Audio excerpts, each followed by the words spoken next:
Добрый вечер. Снова в прямом эфире интернет-журнал 7 на 7 и Револьт-центр. Мы после вчерашнего дня решили, что нужно снова собраться и обсудить, с какими результатами и итогами завершились выборы в Республике Коми. Вчера наш эфир завершился в 23:00, и к этому моменту были известны результаты после подсчета всего лишь 1,5% голосов. Сегодня данные известны, окончательные данные уже известны, подсчитано 100% голосов, и мы позвали снова к нам в гости тех людей, которые расскажут, как проходила эта кампания, как они оценивают эти результаты и чего ждать нам в ближайшие 5 лет. Сегодня этот эфир проведу с вами я, Максим Поляков, зам главного редактора интернет-журнала 7 на 7 и директор 7 на 7 Павел Андреев. Паш, привет. Привет, Макс. Давай начнем с самого главного. Цифры известны, давайте посмотрим на них. На выборах главы Коми победил Владимир Уйба, назначенец, его прислали из Москвы, баллотировался как самовыдвиженец, набрал больше 73% голосов. Вы цифры видите на экране. Гораздо интереснее были результаты по Государственному совету. Вы видите, пожалуйста, эти цифры на экране.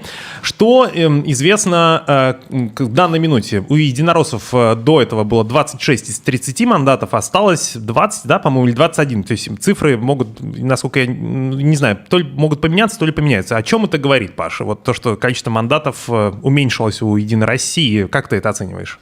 Слушай, здесь как-то ожидание и реальность. И здесь нужно исходить из какой... из нас, вот, в общем, общество явно в Сыктывкаре ждало другие результаты.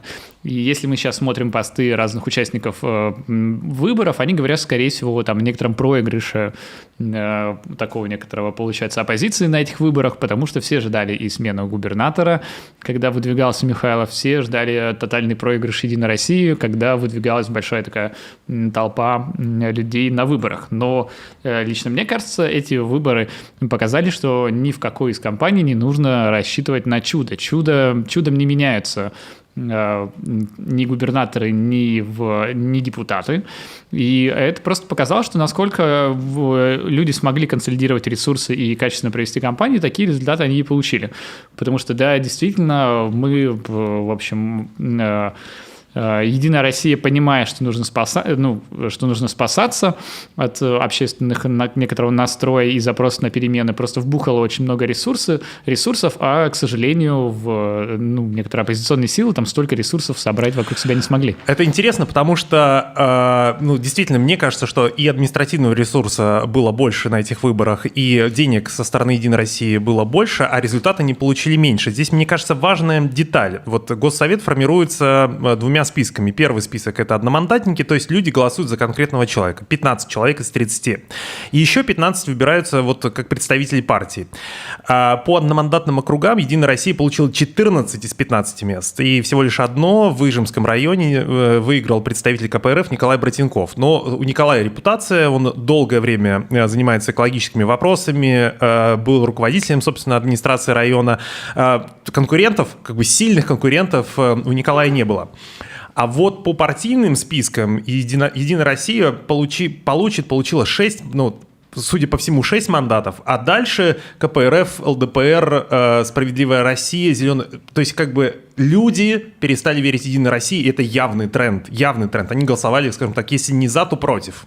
Это просто был такой некоторый жупел уже Единой России, и все, в общем, к сожалению, мы это видели, когда я вел дебаты, ровно самые яркие выступления всех дебатеров было, почему не нужно голосовать за Единую Россию, и почему не нужно голосовать за Единую Россию, как раз участникам кампании объяснить вполне себе удалось, но при этом не удалось объяснить, за кого голосовать, и поэтому... такой огромный процент зеленой альтернативы, потому что люди действительно просто пошли, зная, что не нужно голосовать за Единую Россию, они и проголосовали за зеленую альтернативу, и также многие из кандидатов-ядросов пытались не аффилировать себя с Единой Россией, и поэтому у них, что называется, получилось так проскочить по одномандатным округам. Вчера утром я ехал на такси на работу и разговорился, собственно, с водителем, и он рассказал, что он проголосовал. Он голосовал против Единой России, он не назвал конкретных людей, но при этом он вопрошал ко мне, что я не знаю, за кого голосовать. Мы проезжали мимо баннера, на котором была фотография Олега Михайлова. Он говорит, первый раз этого человека вижу, не знаю. Мне кажется, что это тоже еще один тренд, то есть власть так или иначе прививает прививает избирателям и жителям такую беспомощность выученную, да, и говорит, что, ну, что бы вы ни делали, все будет бессмысленно. Все равно как бы мы останемся у власти. И, собственно, возможно, вот именно это настроение и было сегодня в соцсетях. То есть мы пошли проголосовали, а все равно как бы получили не то, на что рассчитывали. Но мне кажется, что вот этот человек, ему 45 лет, таксист, он сделал первый шаг для того, чтобы изменить жизнь. А второй, третий, четвертый, ну вот он остановился. Ну, как бы он не знает, чего дальше делать. Вот я ему говорю, слушайте, я вас, ну, как бы мы как-то даже заспорили, я вас не обвиняю ничего, но я бы на вашем месте бы, ну, когда бы понимал, что я не хочу голосовать за Единую Россию и не понимаю, за кого бы я бы отдал голос, я бы там, не знаю, зашел на сайт партии, посмотрел бы фамилии кандидатов, загуглил их, позвонил бы друзьям. Я бы нашел тех людей, которые знают больше меня. И просил бы совета и, ну, как бы собрав какую-то информацию, принял бы решение. Мне кажется, что достаточное количество людей, у которых работа, ипотеки, дети, ну, в смысле, которые выживают, возможно, они еще не готовы делать вот там второй, третий, четвертый шаг. Вот я такое увидел. Слушай, но здесь вот мне почему-то аналогия пришла, допустим, с хорошими кафе и ресторанами. То есть можно предъявлять там жителям, что, говорит, почему у вас в Сыктывкаре там недостаточно, почему вы не ходите там в хорошие рестораны, почему вы не ходите в хорошие кафе? Ну, типа, ну, а как ходить в хорошее кафе, если у жителей там, ну, если в городе нет этих хороших кафе? Конечно, я бы ходил там в классное кафе, но их в городе там пару штук вообще. И здесь это вопрос скорее к некоторым, а все остальное там, это, допустим, там шашлычки там из 90-х. И поэтому здесь ответственность не только потребителя, но и ответственность некоторого там бизнеса, организаторов. Если вы не можете предложить качественную услугу, то не нужно валить на жителей, что он сам не находит ваш, ну как, что должны сами организоваться, что ли, в хорошей партии. Это был упрек, кстати, таксиста. По его мнению, значит, оппозиционные партии или парламентские партии, которые в оппозиции, не сделали достаточного, не приложили достаточное количество усилий, чтобы он узнал о том, чем они занимаются. Но я с этим таксистом абсолютно соглашусь, что, конечно, там было сделано недостаточно. Но просто дело в том, что для того, чтобы дойти до каждого таксиста, реально нужно вложить много ресурсов. И, конечно, в предыдущие годы было сделано большое количество усилий там, со стороны власти и там, силовых структур, чтобы отбить желание людей инвестировать в политику, чтобы отбить желание бизнеса помогать независимым партиям и финансировать эти кампании. Плюс действительно отсутствует некоторая политическая культура, потому что чтобы делать кампании, нужно уметь это делать, уметь правильно организовывать кампании, нужно вести их там технологично, а таких технологов нет. И поэтому как раз в общем, это же было такая в этом году один из жупелов, что московские технологии приехали, но если реально посмотреть на вещи, те люди, которые пытались сделать кампании своими силами, они практически их не сделали.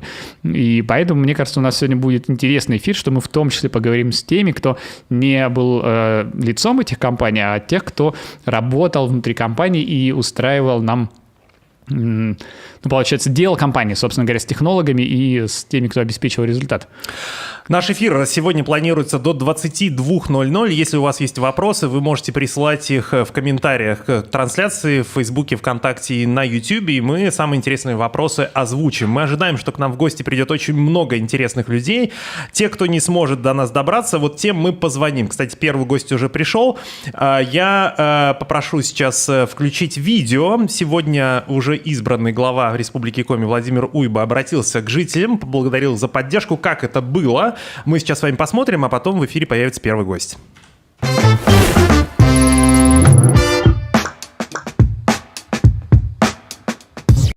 Вчера, 13 сентября, состоялись выборы главы Республики Коми, депутатов Госсовета, представительных органов муниципалитетов.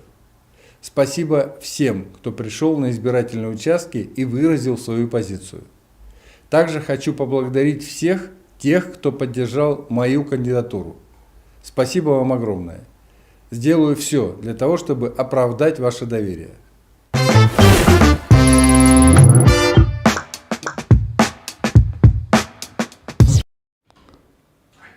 Отлично, да. Привет, мы вновь в студии Револьт-центра. Стрим идет в социальных сетях 7/7. И у нас очень крутой гость, как мне кажется. Во-первых, человек, который в свое время сильно повлиял на издание 7/7 в Республике Марий Эл. Наш большой друг Рустам Абдуллин, который неожиданно все это лето провел в Сыктывкаре. Рустам, расскажи, чем ты у нас занимался? Сначала я бы, предваряя нашу беседу, хочу сказать, что вчера проиграли жители Республики Коми, проиграла власть, жители Коми, которые не пришли, 70%, и жители Республики Коми, особенно молодежь, как это не печально, которые продавались за 400, за 1000 рублей, просто позор, на мой взгляд. Вот. И вы, дорогие жители Коми, еще 5 лет будете страдать и мучиться, пока партия борщевика, партия мертвецов во власти, и ничего хорошего не предвидится. Как я понимаю, Рустам анонсирует один из своих предвыборных креативов. Тогда я уже, во-первых, посоветую жителям, что несмотря на разных, кто бы ни был у власти, все равно призываю людей кайфовать и получить удовольствие от жизни. А Рустам работал на партию «Справедливая Россия» и был один из тех технологов, кто вел кампанию. Вот, Рустам, тогда это же не секрет, да, что ты этим занимался. Но даже если секрет, то я его раскрыл. Поэтому можешь ли ты рассказать, как вот с точки зрения технолога выглядела кампания в Республике Коми, чем эта выборная кампания отличалась от тех, на которых ты работал раньше? Изначально Республика Коми рассматривалась как сильно протестный регион на фоне ШИЕСа, событий в ШИЕСе. Были большие опасения, что Единая Россия и власть здесь сильно проиграет. Частично это оправдалось, потому что процент Единой России по партийным спискам 28% – это крайне низкий по сравнению с предыдущими результатами. Частично нет, потому что Единая Россия не должна была в Коми получать все-таки победные результаты.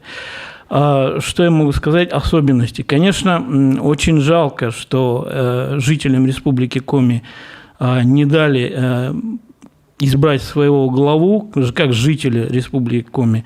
Приехал приезжий, опять, к сожалению, как бы я к нему не относился лично, возможно, он и хороший человек, но практика, например, Мариэл показывает, что приезжие не вкладываются в свою работу и в деятельность региона. Что касается партии, ЛДПР практически не работала, надо честно сказать. У коммунистов были некие трудности с месседжем, посланием. То, что они пытались выехать на ШИЕСе, уже сейчас не работало. Во-первых, поутихла тема. Во-вторых, Ульба смог эту тему под себя все-таки забрать. Вот. Кто у нас там? Единая Россия, как будущий мертвец, ковырялась как могла. Вот, СССР я пропущу. Две партии, которые прошли, остальные, это банальная скупка голосов. До 50 миллионов было потрачено этими партиями, чтобы скупить голоса и получить те проценты, которые они получили. Слушай, а расскажи про 50 миллионов. Просто для обывателя это кажется огромные деньги, но вот в масштабах предвыборных кампаний 50 миллионов – это много или это мало? Все сравнение, конечно, для тех партий карликов это просто безумные деньги. Вот если Единая Россия – это как бы не очень большие деньги, для этих маленьких партий это, конечно, безумные деньги. Голос стоил от 400 до 1200 рублей, кому как повезет. То есть за такие деньги, к сожалению, опять вот я акцентирую внимание, наша молодежь продавалась, наша в Республике Коми, которая живет. Это очень печально было для меня, это видеть эти результаты. Если брать конкретику, то на отдельных участках за одну из партий, которая скупала голоса, были, например, 250 голосов, а за ту же Единую Россию 70, там, остальные партии 40, 30. То есть в 2-3 раза было преимущество у двух партий, которые скупали голоса. А вот в других регионах есть ли такие примеры, когда покупают голоса? Как это работает? И работает ли? В чем печально, что эта практика давно изжила, и в свое время ЛДПР этим сильно пользовалась в 90-е, в 2000-е, когда они за бутылку там и прочие дела закупали голоса. Как правило, за партии, если не брать одномандатные округа, за партии скупка такого масштаба не велась. Поэтому, когда мы увидели, и многие увидели результаты, это был просто шок. Слушай, но все-таки ты пропустил «Справедливую Россию». Расскажи, насколько вы считаете, у вас были крутые кандидаты, все ли получилось сделать из того, что вы планировали? Сейчас буду хвалить, как говорится, свое болото, но, на мой взгляд, оценивая там ситуацию после разгрома команды Гайзера и последующих лет, конечно, я считаю, что эсеры сумели набрать очень хороший состав, что очень сильно напугало кураторов, например, из АП, и у нас было очень много проблем, о которых я пока, наверное, не смогу сказать. Но, в общем, держались как могли. Хорошие люди, каждый из них довольно-таки приятный, и он был лучше, чем любой единорос. Но, к сожалению, жители республики не захотели прийти и поменять ситуацию.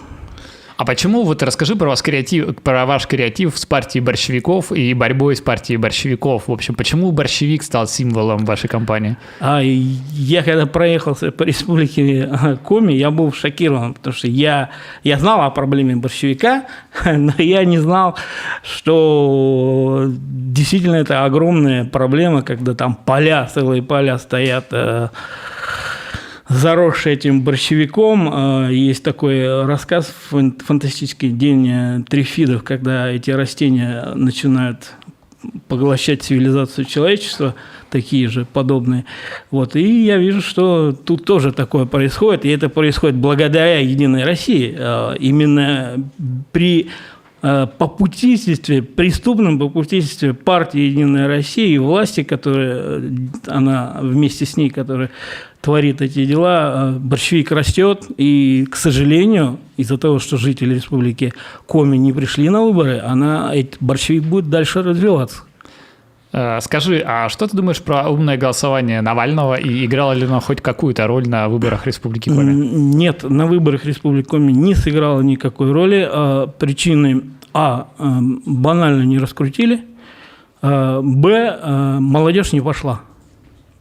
А голосование в основном оно рассчитано на адептов Навального, а оно не пошло на выборы. Понятно. Да, я, скорее согласен с этим. И вообще, мне кажется, люди, которые обращают внимание на умное голосование в таких регионах, как Коми, которые там не интегрированы в московскую там тусовку, они слишком много от него ждут. И вообще вот это некоторое мнение, что люди могут сделать из Москвы, запустить какой-то сайт, и это сильно повлияет на какой-то регион. Регион, он ложен. И я видел некоторые команды, допустим, вот помнишь, когда Парнас пытался пройти в Костроме, когда приехал Яшин из Москвы, и они под московские тусовкой вели кампанию, раскручивая московских кандидатов, и полностью облажались, хотя они там вполне себе тоже много ресурсов вбухивали. Поэтому я скорее за то, чтобы как-то делать ставку на местных кандидатов, это всегда правильнее. Вот. А что ты вообще думаешь в целом про фактор Навального и некоторые ожидания новых людей в политике в России? Я считаю, что абсолютно создалась ситуация, когда нужно вводить новые акторы, новые общественные силы, новые политические структуры, чтобы сменить существующее. Потому что, по-честному, дальше не покатит. А дальше та структура, которая уже десятилетиями работала, она, мало того, не дает никакие плоды, она, более того, опасна для страны. Много событий, много вещей вокруг происходит. Я сейчас вспоминаю Советский Союз, развал. Все прямо очень сильно похоже и копирует ту ситуацию перед развалом СССР. А конкретно это потеря легитимности власти и доверия к ней по многим факторам. Спасибо. С нами в эфире был Рустам Абдуллин, политтехнолог, в этой компании, работавший на «Справедливую Россию». И, мне кажется, последнее выступление Рустама как раз нас подводит к нашему видео, которое мы хотим включить. Это интервью с политологом Александром Кыневым о том, почему новые люди пошли в предвыборную кампанию, почему люди из активистов перешли в кандидаты на этих выборах. Смотрим.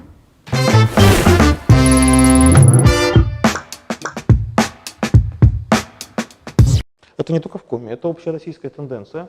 Очень много идет локальных активистов, очень много людей, которых просто как бы достало, да, то есть у кого-то бизнес разорился, у кого-то там недовольство связано с какой-то социальной политикой, много частных историй, почему, да, кого-то уволили, например, он хочет доказать правду, там, кто-то просто вот пытается самореализоваться, разные люди. Мне кажется, это следствие общего изменения общественных настроений и запроса на перемены, которые есть. То есть люди пытаются чего-то добиться, вот есть запрос. И он выражается по-разному, люди идут везде, куда могут попасть. Мы видим новых людей и в КПРФ, мы видим «Справедливой России», мы видим в ЛДПР, мы видим в новых проектах. Я могу сказать, что, допустим, там и новые люди за правду в регионах, там вполне себе много реальных живых местных активистов, там, где они выдвигаются, потому что люди приходят туда, куда пошли, туда и пошли, что называется. То есть вот в этом смысле есть вот масса общественного интереса, он реализуется в самых разных формах. Главное, что есть запрос. То есть мне кажется, что вот эта волна обновления, она будет только усиливаться в ближайшие годы. Я думаю, что она неизбежно затронет и федеральный уровень, потому что мы имеем очень старую, очень усталую, искусственно законсервированную федеральную партийную элиту во всех системных партиях. Грубо говоря, даже по возрасту эти люди уже там из последних сил, что называется. Но посмотрите интервью Владимира Вольфовича Жириновского. Он же не зря вот несколько лет уже не ездит по регионам. То есть, там же вот, мне кажется, не надо никому ничего объяснять. Все прекрасно понимают. Поэтому эта система в таком виде, как она уже просто вот дышит на ладу. То есть она должна будет как-то перезапускаться. Мы видим смену поколений и в КПРФ на региональном уровне. Мы видим в демократической лагере, да, фактически все старые партии, по сути, умерли, да, то есть они как бы вроде как есть, но на самом деле их нет. Мы видим попытку внутренних обновлений, попытку создания новых проектов со стороны. То есть мне кажется, что вот это лавинообразное такое отложенное обновление, оно будет неизбежно происходить, и у компании этого года тому показатель. Я думаю, что мы увидим очень сильное обновление по итогам выборов даже в составах фракций старых партий. Это будет и у «Единой России», это будет и у всех системной оппозиции. Могу сказать, что за последние пару лет, например, во многих регионах фракции КПРФ, допустим, обновились почти, в некоторых регионах почти целиком. То есть, например, в Хакасии в 2018 году там же не только Коновалова выбрали, там одновременно с созданием Коновалова почти вся фракция КПРФ поменялась почти.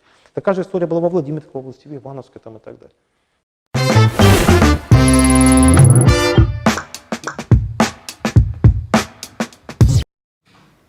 Мы возвращаемся в прямой эфир, где сегодня в Револьт-центре подводим итоги выборов в Коми 2020. В эфире Максим Поляков. Напоминаю, что наша трансляция идет в социальных сетях 7/7. Если у вас есть вопросы, кидайте их в комментариях в Фейсбуке, ВКонтакте и на Ютубе.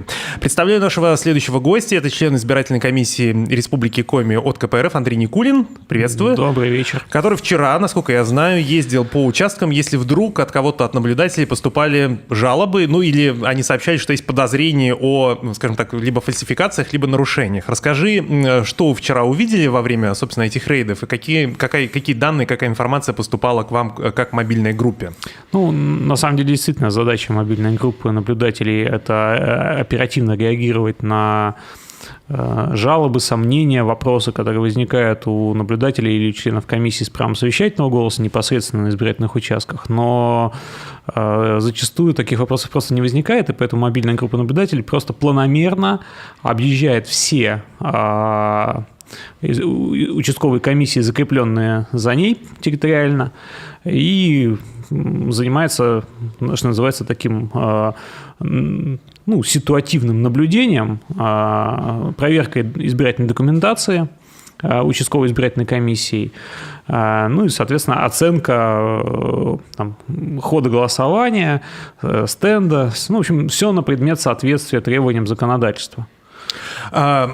Я вчера в 5 часов 30 минут утра, то есть утром в понедельник, пошел в избирательную комиссию Республики Коми. Там подводились предварительные итоги выборов. И, собственно, представитель комиссии Дмитрий Митюшев говорил о том, какие жалобы, вопросы поступали в комиссию.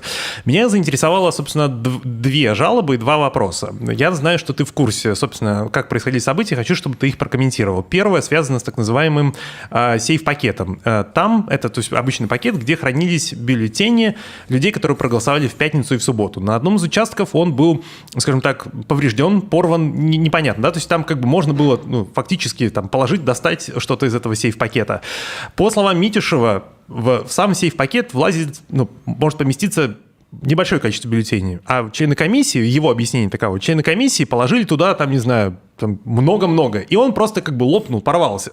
И тут не идет речи про, скажем, фальсификацию или еще что-то. Вот как ты видишь эту ситуацию? Я скорее более формально, наверное, отношусь к этим вещам. То есть, я, может быть, немножко издалека начну отвечать. Вообще, мне кажется, вот история с досрочным голосованием, использованием так называемых сейф-пакетов, это скорее большой минус этой избирательной кампании, потому что какими бы там ни были надежными, ненадежными эти сейф-пакеты и досрочное голосование, они ни в коей мере не могут конкурировать с доверием однодневному голосованию, когда урна для голосования находится в течение всего времени голосования непосредственно перед глазами всех участников избирательного процесса. Когда какие-то бюллетени запечатываются в сейф-пакет, не в сейф-пакет, кладутся в сейф, который ночью легко вскрыть, это уже повод для недоверия.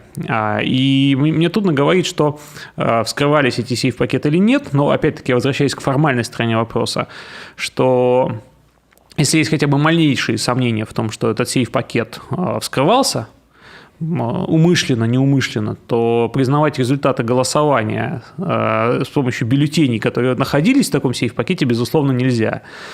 Может быть, Дмитрий Ильич Митишев только о единичном случае рассказал? Я с ним не соглашусь. Этот случай не единичный, а, напротив, довольно массовый. Но я поправлю, в смысле, во всяком случае, он, я не знаю, может быть, там были подобные жалобы, но он конкретно рассказывал про лопнувший пакет вот в подробностях.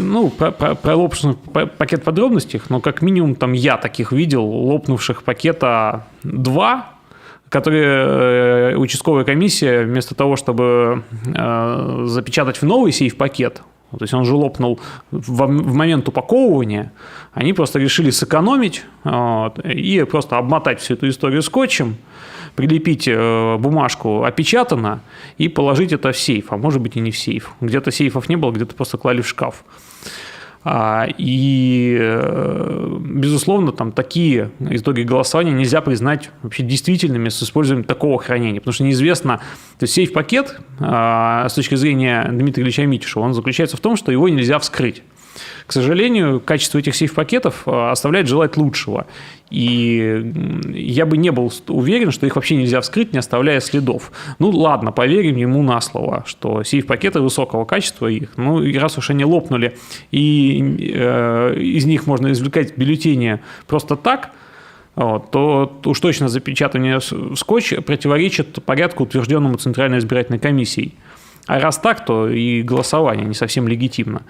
Я за вчерашний день много случаев нашел, когда эти сейф-пакеты были с явным нарушением закона запечатаны.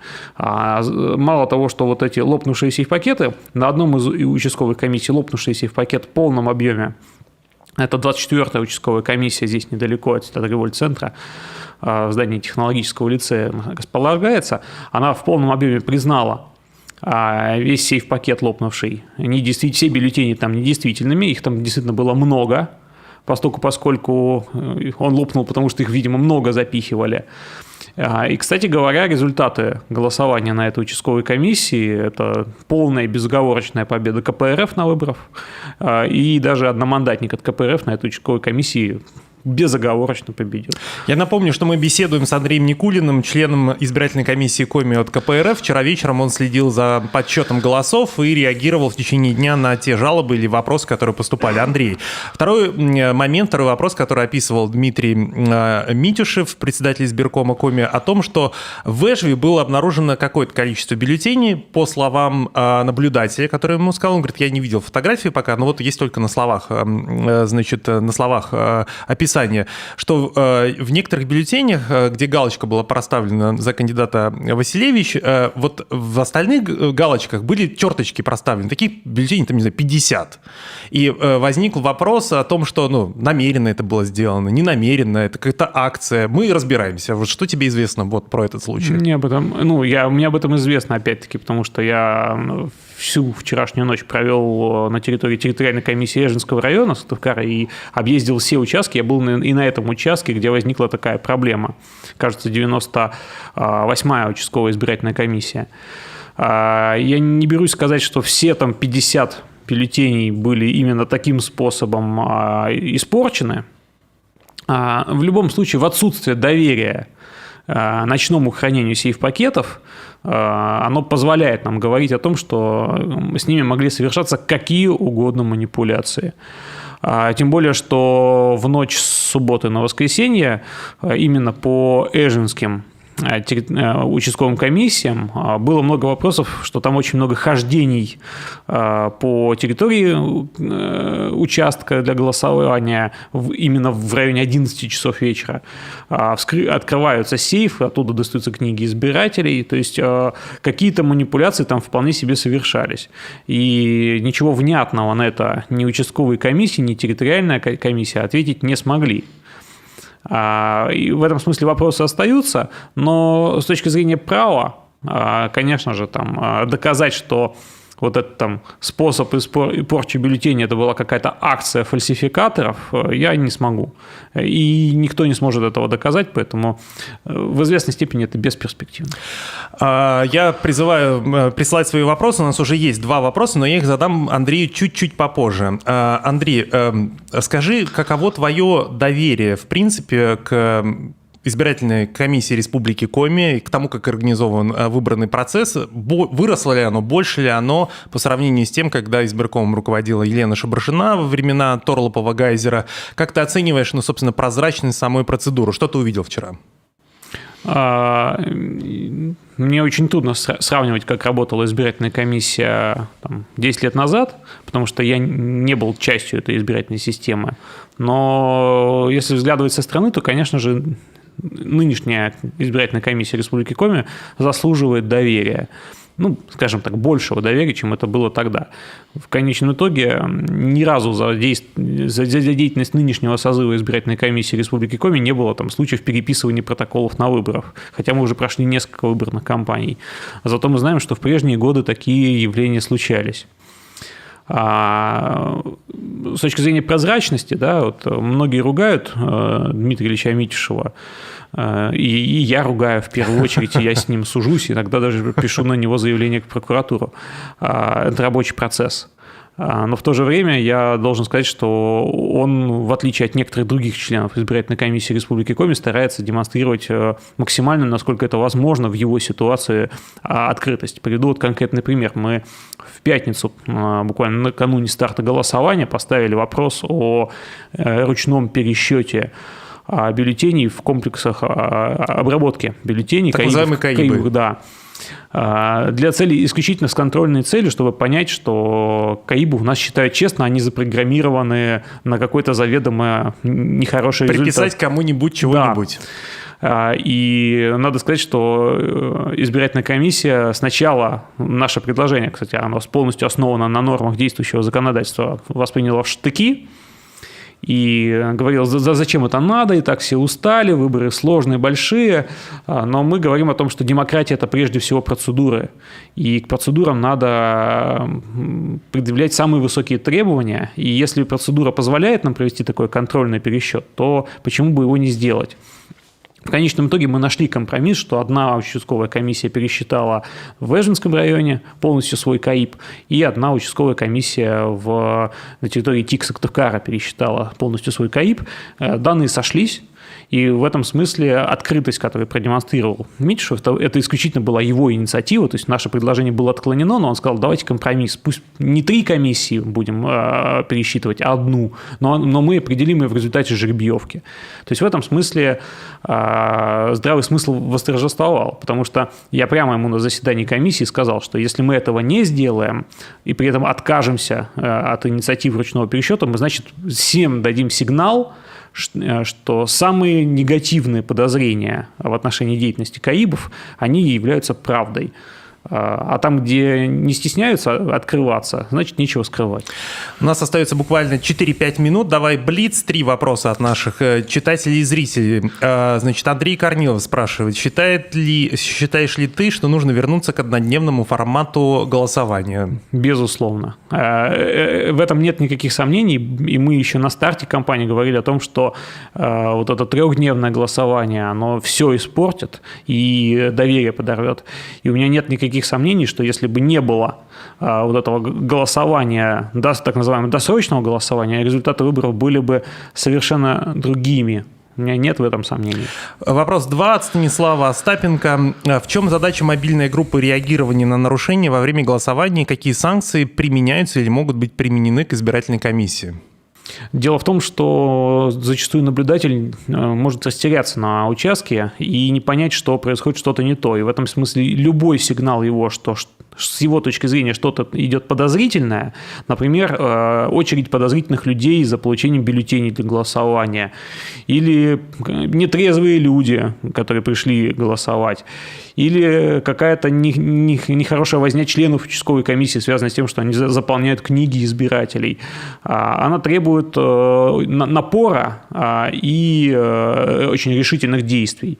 И в этой ситуации только мобильная группа может приехать и сразу же отреагировать, и сразу же поставить на место всех, кто пытается воспрепятствовать волеизъявлению. А если коротко, полномочия наблюдателя или члена комиссии, который на участке сидит, и полномочия твои, как члена избирательной комиссии Республики Коми, не отличаются?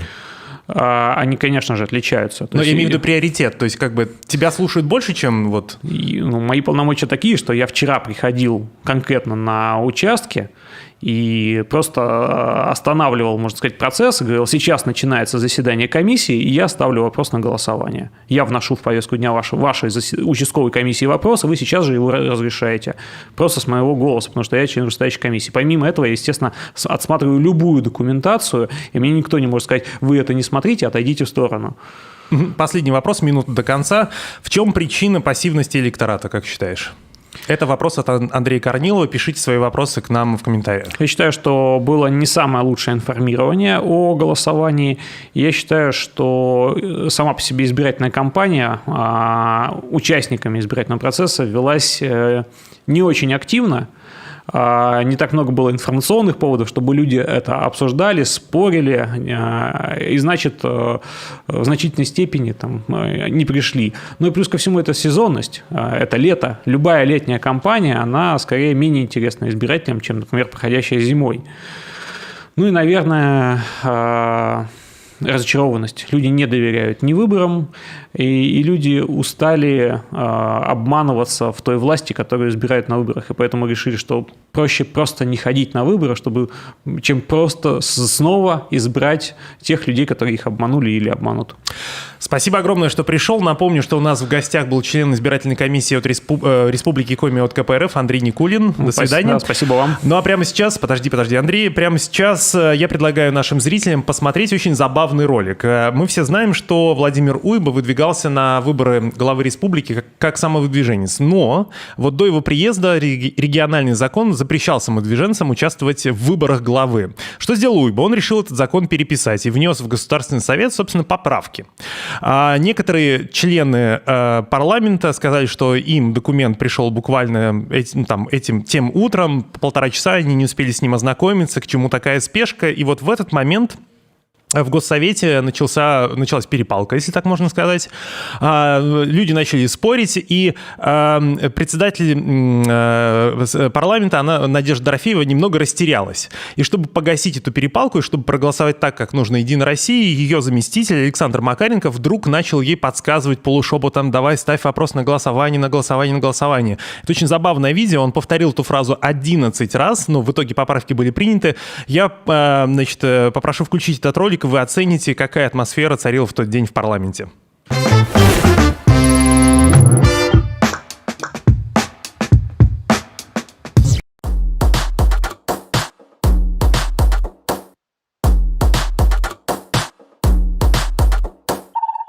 Уйба решил пойти на выборы самовыдвиженцем. Ассоциироваться с Единой Россией было слишком рискованно. Но была одна загвоздка. Региональный закон это прямо запрещал. Тогда Уйба решил переписать его под себя. Обсуждение поправок в Госсовете получилось нервным. Некоторые депутаты жаловались, что получили текст законопроекта лишь 1,5 часа назад. В зале началась перепалка, а спикер парламента Надежда Дорофеева просто растерялась. Тогда ее заместитель Александр Макаренко предложил свернуть споры. Он полушепотом подсказывал Дорофеевой, что вопрос уже давно пора вынести на голосование. Эту фразу он повторил 11 раз. Коллеги, поступило предложение прекратить премии, предоставить слово фракциям.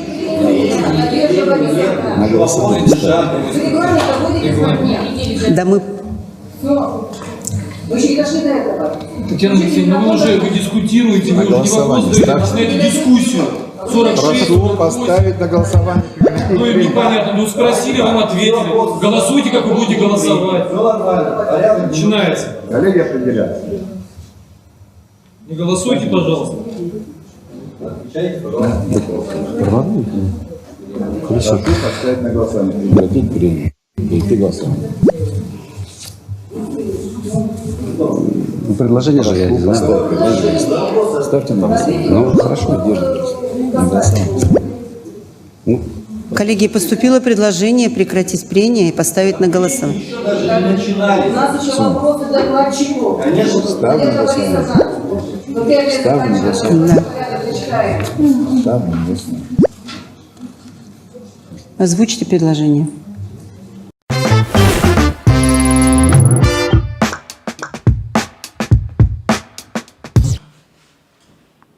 Всем вновь привет. Меня все еще зовут Павел Андреев, и мы вновь в студии Револьт-центра. Я вам скажу, что сразу несколько компаний-производителей энергетиков боролись за быть спонсорами нашего эфира, потому что после 1,5 месяцев предвыборной кампании, у кого-то даже больше, вести поствыборные эфиры сложно. Вообще, я на самом деле больше переживаю за Макса, потому что он вообще не спал эту ночь, и всю ночь монтировал ролик для нашего обзора итогов и главное, то, как проходила выборная кампания, обязательно посмотрите ее на сайте. В 5 утра Макс ходил брать интервью в пресс-конференцию избиркома. Ну и в этом плане почувствовать его геройство, когда он ведет трансляцию. В общем, я выдержал только до 3 утра, но уже в 6 утра я сегодня проснулся, поэтому на морально-волевых мы ведем эту трансляцию, и у меня сегодня будет поставлен рекорд по количеству интервью с политтехнологами на разных выборах, потому что снова напротив меня человек, который не был кандидатом, но был технологом. Это нормальное слово, Богдан, чтобы назвать тебя? Ну, вообще, я бы не называл слово политтехнологи. Для меня оно ассоциируется с такими людьми, которые там всяких спойлеров придумывают, всякие такие грязные делишки делают. Вот. Здесь есть люди, которые работают на компании. Там, если у них есть какие-то идейные, ценностные истории, почему они в этом участвуют, я их, таких бы людей, не называл политтехнологами. Для них это немного, может быть, оскорбительно звучать. Хорошо, Богдан сейчас тогда сам расскажет, в чем его была роль на выборах. А я должен сказать, что у нас были интересная кампания в Республике Коми, и выдвигались люди, даже те, которые являются членами партии, которые не были участниками этих выборов. Так, от КПРФ был выдвинут Виктор Воробьев, который на самом деле является членом Либертарианской партии России.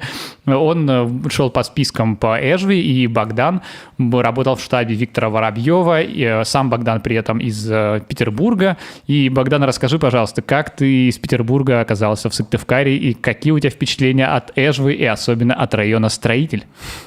Ну, я не в первый раз все-таки в Сыктывкаре. Год назад был у вас здесь, мы там школу правстудентов проводили как раз с Виктором Воробьевым. Вот, а так, собственно, я приехал, потому что баллотировался человек, с которым я довольно давно работал, еще со времен защиты прав студентов. И да, мы приехали в прекрасный район Эжва. И на самом деле, честно скажу, мне понравилось.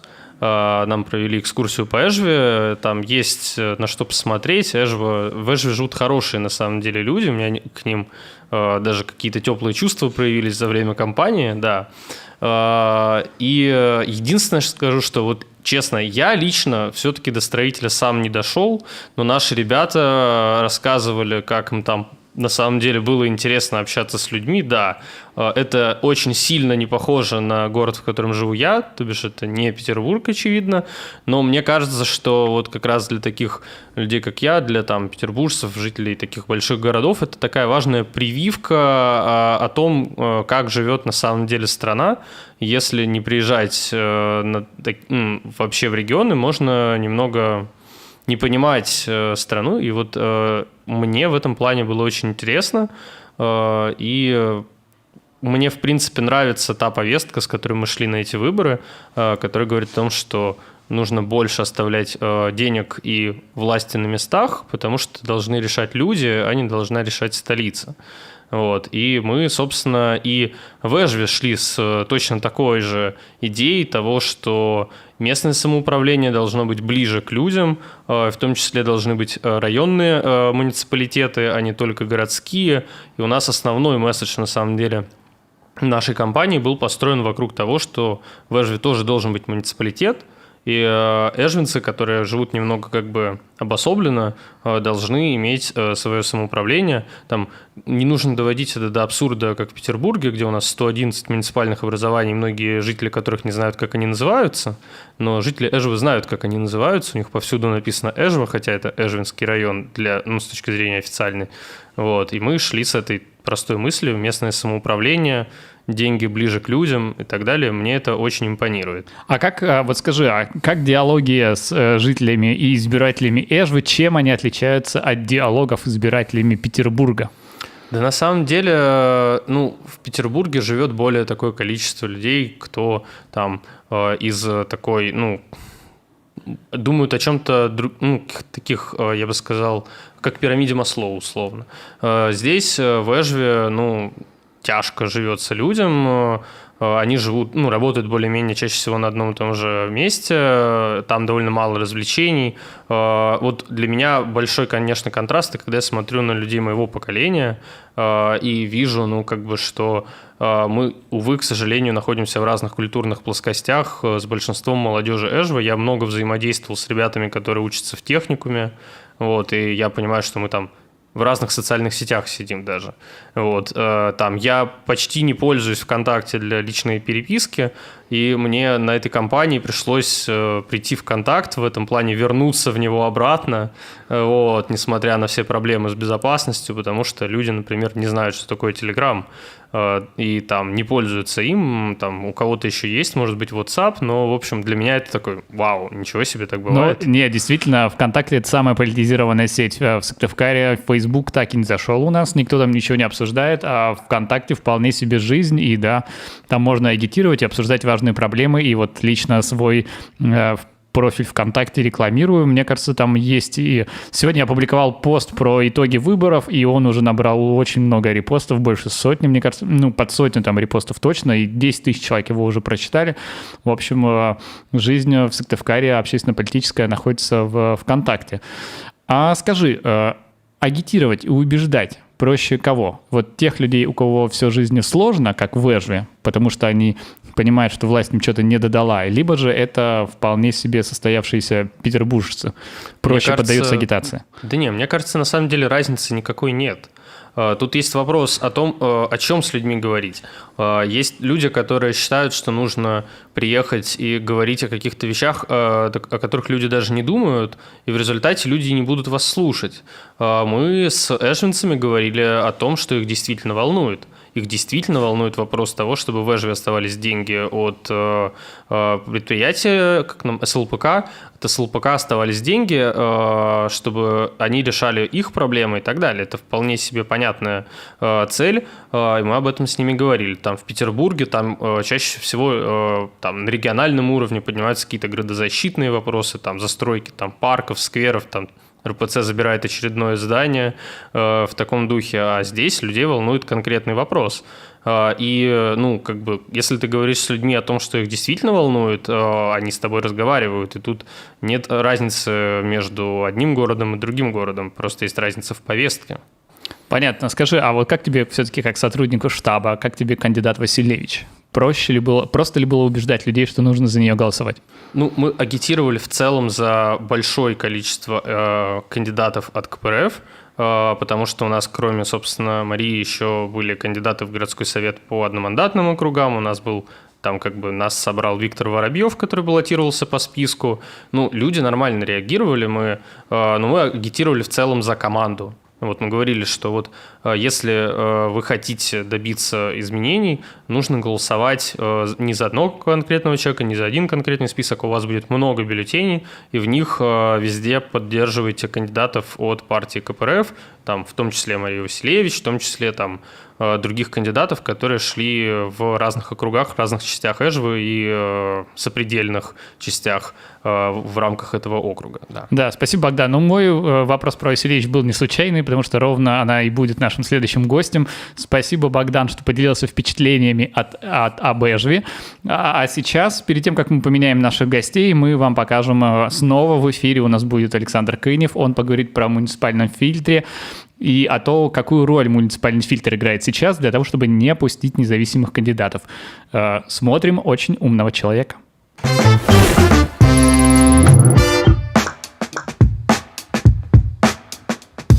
В июле стало понятно, что рейтинг Михайлова слишком высокий, возможен второй тур. И тогда его решили не допустить до выборов с помощью одного из любимых приемов политтехнологов – муниципального фильтра. Команда Михайлова собрала необходимые 180 подписей, но при их проверке выяснилось, что часть этих подписей задвоена. То есть кто-то из депутатов сначала поставил свою подпись за конкурента-коммуниста, а потом и за него. Такие подписи были исключены из общего списка. Никакой базы онлайн не существует. Соответственно, вы верите на слово. Кроме того, мы понимаем, как у нас там документы часто подделываются задним числом. То есть, грубо говоря, после того, как кто-то узнал, что, например, депутат Петров за вас подписался, что мешает там изготовить подпись, поставить более раннюю дату? А ничто. То есть власть говорит, что вот верьте нам и все на слово. Я убежден, что если бы Михайлов был зарегистрирован, он, скорее всего, бы выиграл, потому что он местный, он раскрученный, он говорит с людьми на понятном языке, и хотя Ульба не самый плохой назначенец, надо сказать, что надо быть очень сильно постараться, чтобы после Гапликова быть плохим назначенцем.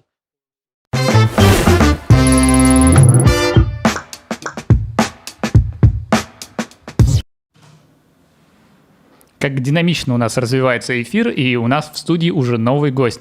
Я очень рад приветствовать Марию Васильевич, уже теперь бывшего кандидата в депутаты в Госсовета по Эжинскому округу. Мария, здравствуйте. Добрый вечер.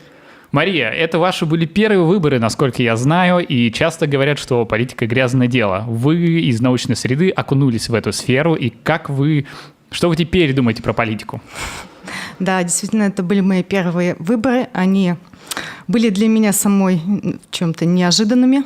Да, это было таким очень быстрым решением.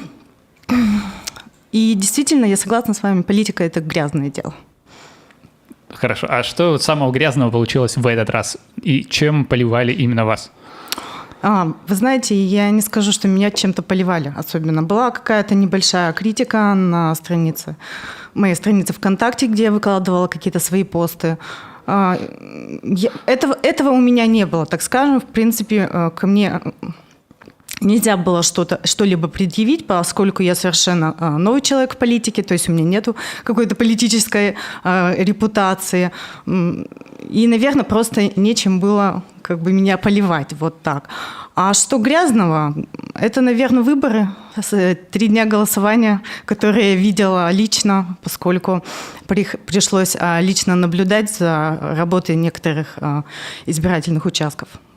Хорошо, вот давайте тогда про результаты. Скажите, в целом, доверяете ли вы итогам выборов? Зная всю подноготную вот этого процесса, я могу сказать, что я не доверяю результатам. Почему?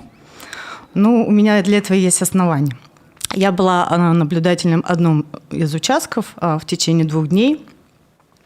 Видела, как работает комиссия, какие были там нарушения. Мной было составлен ряд жалоб по таким серьезным нарушениям. Также у меня большие претензии были к тем вещам, которые происходили в ночное время на избирательных участках. И поэтому я ставлю под сомнение вот эти результаты. А что именно происходило ночью?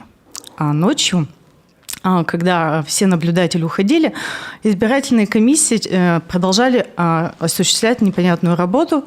Уже после того, как все сейф-пакеты были сложены в сейфы были опечатаны, почему-то происходило вскрытие сейфов, работа с книгами избирателей, постоянно что-то вынималось, вкладывалось обратно.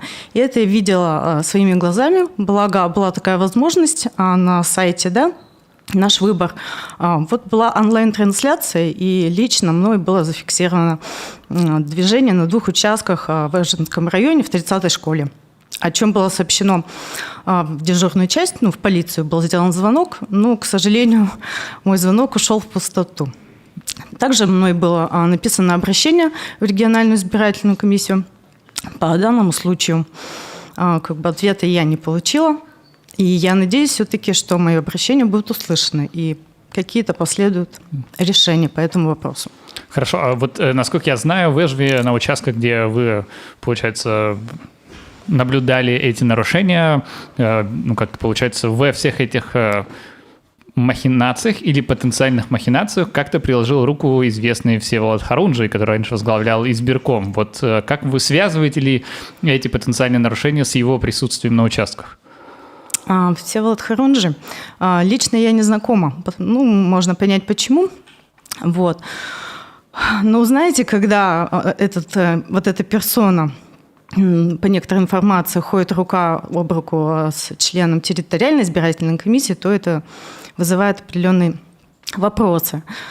По остальному мне добавить нечего. Понятно. Хорошо. Вот будете ли вы оспаривать результаты выборов? Я не буду оспаривать, потому что я не смогу доказать. Я вижу уже что нарушения происходили не по одной и двум, а это шло систематически по многим избирательным участкам.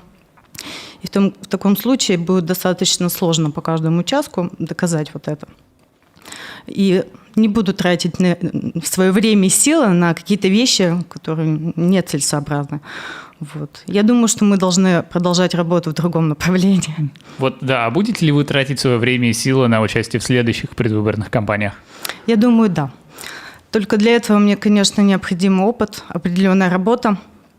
Но я думаю, что я буду продолжать в этом направлении работать. Понятно. Спасибо. С нами в эфире была Мария Васильевич, уже бывший кандидат в депутаты Государственного совета. Спасибо, Мария. Благодарю вас. Мы сейчас опять включаем интересную заставку, а следующим гостем у нас будет Григорий Каблис, который был в Прилузе и наблюдал за выборами как координатор группы наблюдателей.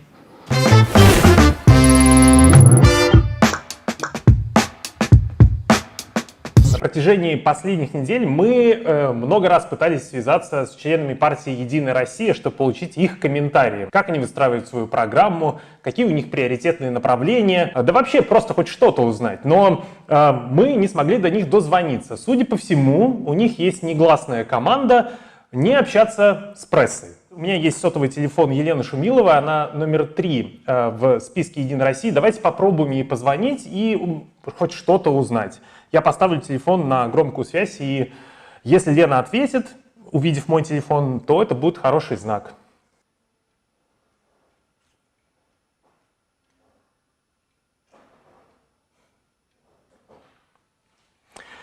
Судя по всему, даже техника против нас, но у меня есть несколько телефонов единороссов. Давайте попробуем позвонить Сергею Артееву. Тоже он избирается по одномандатному округу от «Единой России».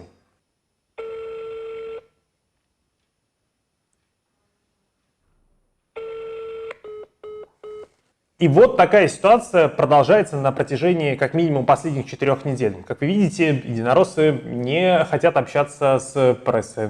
Что ж, я думаю, мы напишем статью и сделаем ролик и без их участия.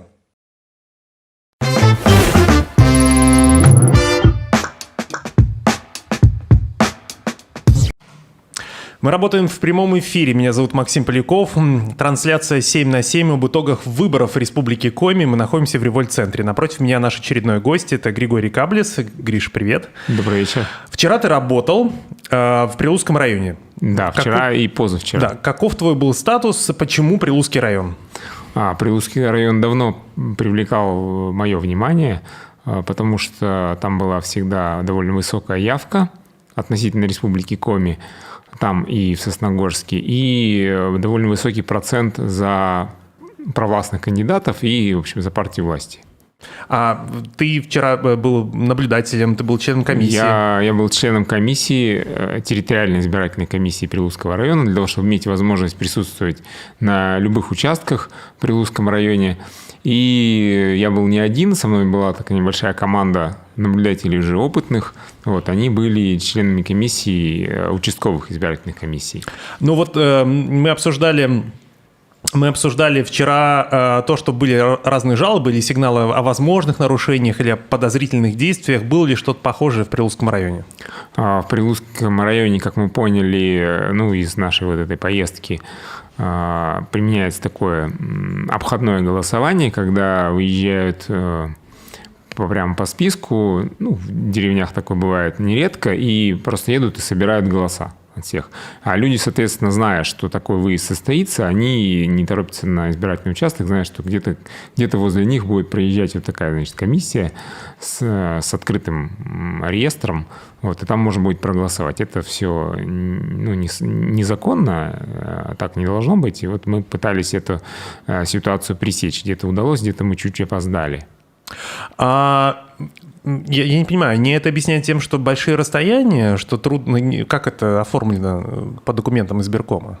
А это оформлено как выездное голосование в день голосования, или вот сейчас это все растянулось на 3 дня, то есть выезжают просто с большим количеством бюллетеней, и много бюллетеней в выездной урне, оказывается. Но кроме того, я знаю, что ты, во-первых, давал консультации наблюдателям, учил фактически наблюдателей, как правильно сделать так, как поймать за руку, как не допустить фальсификации. И кроме того, к тебе также стекалась информация о том, как проходит подсчет голосов. Было ли что-то странное, да, может быть, в самом процессе или в результатах, которые ты увидел? В результатах попрошу вывести диаграммку, которую на скорую руку сделал. Там будет видно, что при появлении, там есть 2 столбика таких. Значит, на одном, тот, который пониже, это те участки, на которых мы плотно наблюдали, где-то 41% от общего числа избирателей Прилукского района. Вот мы там плотно наблюдали. И там на этих участках, в отличие от среднего показателя по Прилукскому району, на 7% меньше явка, на 7% меньше голосов за уйбу. Угу. Это тоже намекает на то, что надо наблюдать, надо не давать комиссии какого-то такого простора оперативного, чтобы они могли какими-то своими действиями, законными или полузаконными, наращивать явку и результат провластных кандидатов. А эксцесс самый большой, который у нас случился, это просто люди вынесли в пятницу, пользуясь 3-дневным голосованием, в пятницу вынесли бюллетени с избирательного участка. То есть они их получили, но не положили в урну. Не положили в урну, да. Они их вынесли, 1 комплект, и потом, видимо, другой человек, соответственно, пришел в субботу, эти бюллетени вместе со своими бросил в урну. А когда запаковывали пакеты, их не пересчитывают, их просто запаковывают. И в воскресенье, когда вскрывали эти пакеты, обнаружили, что в субботнем пакете на 1 комплект бюллетеней больше, чем выдавали в этот день. По инструкции ЦИК в этом случае этот сейф-пакет, он просто аннулируется. Все бюллетени, которые в этом сейф-пакете, признаются недействительными. 3-дневное голосование создает много проблем для самих избиркомов. И еще одна наша задача была в том, чтобы, и вообще не только на этих выборах, а в целом, искать такие дыры в избирательном процессе и попробовать их как-то, фиксировать, и, чтобы избирком принимал меры для того, чтобы этих дыр не было. Вопрос от нашего зрителя Андрея Корнилова. У нас, он пишет, низкая явка, может быть, действительно тиком стоит ходить по домам, как на переписи, может быть, это повысит явку? Что думаешь? Я думаю, что не надо, потому что контроль при этом практически невозможен, и кому там... Нет, не надо. Угу. Еще один вопрос. Ты и наши предыдущие гости, твои предшественники говорили о разных типах нарушений или подозрения на какие-то нарушения, фальсификации. А что с этим делать? Какие системные ошибки вы видите? Нужно ли, может, это пробелы в законах? Может быть, это кривые инструкции какие-то избирательной комиссии? Как эти ошибки системные, исправлять? Что ты, как думаешь? На мой взгляд, самая большая системная ошибка избирательных комиссий в том, что они формируются из бюджетников и людей, зависимых от исполнительной власти в первую очередь. И надо формировать из людей более независимых, на которых сложно будет давить. Вот это первый принцип, по которому надо... Избирательные комиссии должны быть действительно независимы. Ты обучал наблюдателей, ну, ты уже не первую кампанию, как это говорится, в деле. Каков, как бы, скажем так, тренд? Люди больше идут в наблюдатели, люди меньше идут в наблюдатели. Стоит ли вообще идти на следующие выборы в наблюдатели? Почему это важно или не важно? Ну, наблюдатель обязательно стоит. Конечно, очень ценные наблюдатели с опытом. Потому что вот люди, которые идут второй раз, они уже гораздо лучше ориентируются. К сожалению, большинство наблюдателей, которые приходят, они приходят как бы вот на один раз. Получили этот опыт и больше не появляются. Но есть как бы вот такой костяк, на который можно опираться, и это на самом деле хорошо и важно. Вот. Все, наверное. Что, скажем так, что самое сложное в работе наблюдателя? Все-таки, в смысле, это опыт, это знание законов, что их нужно вызубрить, это, не знаю, психологическая устойчивость, когда на тебя там начинают орать, там, не знаю, мы же видели, когда наблюдатели, там, не знаю, там, физически пытались с участка как-то выдавить, не знаю, ну, как-то устроить скандал, чтобы где-то что-то подмухлевать на предыдущих выборах. Вот что самое главное, по твоему мнению? Ну, на мой взгляд, самое важное – это терпение и стрессоустойчивость. Вот терпение. То есть просто наблюдатель, ну, должен сидеть, да, на участке. Вот я сидел на участке в воскресенье, заменившись с человеком на полчаса, и все остальное время с 7 утра и до 5 утра я был на участке и потом еще пошел в ТИК, в территориальную избирательную комиссию. Поэтому вот это терпение просто, и нужно этому посвятить, не знаю, несколько дней в году. Не так сложно. Еще один вопрос от нашего читателя. Я прочитаю, давай вместе подумаем. Я просто не до конца понял, может быть, просто вечерний эфир, я слишком устал после вчерашнего дня. А может заранее распечатывать бюллетени, чтобы можно было заранее ознакомиться с ними? Или это не входит в планы выдвиженцев? Не совсем понимаю вопрос. Ну, информация о выдвиженцах, она, вообще говоря, присутствует на избирательном участке и в предвыборной агитации. Я думаю, что это не проблема совершенно ознакомиться с этой информацией на сайте. Сейчас как бы источников много. Это не то, что как раньше, газета и все. Вот, поэтому бюллетень, чтобы не путаться, куда поставить галочку, ну, не знаю, тоже можно ознакомиться, где находится именно тот кандидат или та партия, за которую вы хотите проголосовать. Мой последний вопрос с точки зрения такого эмоционального напряжения. Какие выборы самые сложные по твоему наблюдению? То есть это президентские кампании в Госдуму или местные выборы? Вот применительно к Республике Коми.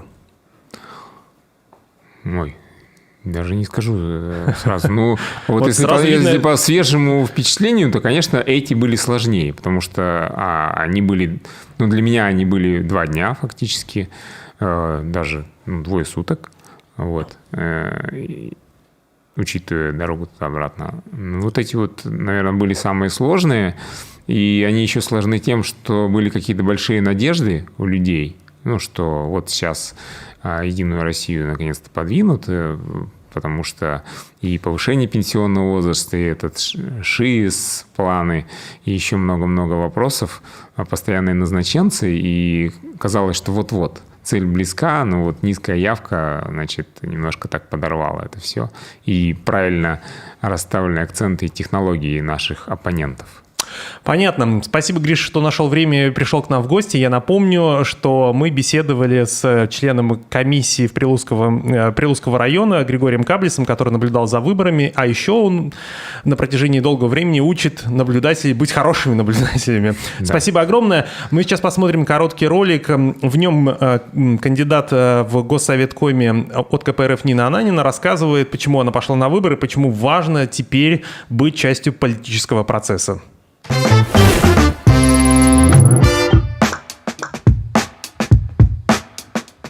Многие жители Республики Коми знают Нину Ананину. Это руководитель общественной организации «Экологи Коми» и один из активистов, который выступал против строительства полигона на ШИИСе. Мы сидим с Ниной на скамейке, и новый статус у Нины – это кандидат в депутаты Государственного совета. Нина, единственный вопрос. Вот ты жила же нормально, без депутатства много лет. Зачем ты идешь в политику? Ну, вообще, на самом деле, последние годы, последние 4 года, если брать точно, вот с 2016 года, я очень плотно сталкиваюсь с тем, что мне приходится как экологу бороться с решениями, которые принимает наше руководство. Руководство республики, руководство страны, руководство соседних регионов. И все это, конечно, решается активизмом, но на это тратится огромное количество сил и энергии. То есть, например, в 2016 году Гапликов обвинил Минприроду и Минпром в одно ведомство. Ужасное, неповоротливое, отвратительное просто. Чтобы это решение нивелировать, нам пришлось 8 месяцев работать, то есть проводить митинги, пикеты, референдум, 4 раза подавать документы. Да, на референдум. 8 месяцев работы. Что ты скажешь про, собственно, ту команду, которая подобралась в КПРФ из новых кандидатов? Что это за люди? Да, но вот я буду говорить за тех, которые вообще пришли в первый раз. В 90% случаев вообще это активисты, которые поняли себя и свою гражданскую позицию конкретно с стройкой на полигоне станции 6.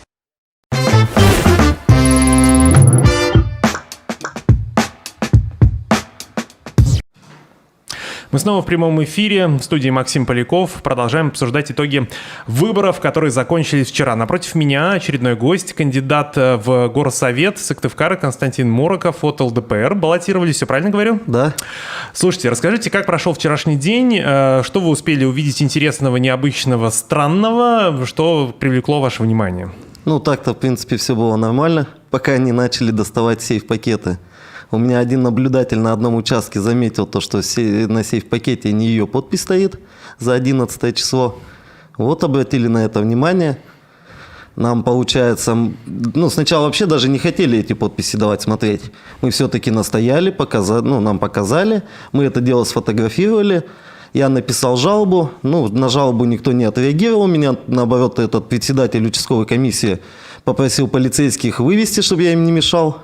И все. Сидел я потом в сторонке, все это смотрел, как все это читать. Хотя я говорил то, что бюллетени отложите в сторонку. Вы, ладно, достали, пакеты там скрыли, все, положите. Не трогайте. Сейчас, может, там примите решение, то, что они будут там недействительны или еще чего-нибудь. Нет, бесполезно. А правильно понимаю, что в конце каждого дня, вот пятницы и субботы, когда сейф-пакеты, бюллетени складывают в сейф-пакеты, то все, кто присутствует на участке, собственно, это члены комиссии и наблюдатели должны расписаться, что действительно при них, эти сейф-пакеты запечатали. И одна девушка сказала, что она не расписывалась, именно поэтому это вызвало подозрение. Нет, наоборот, там получается 3 места для подписи.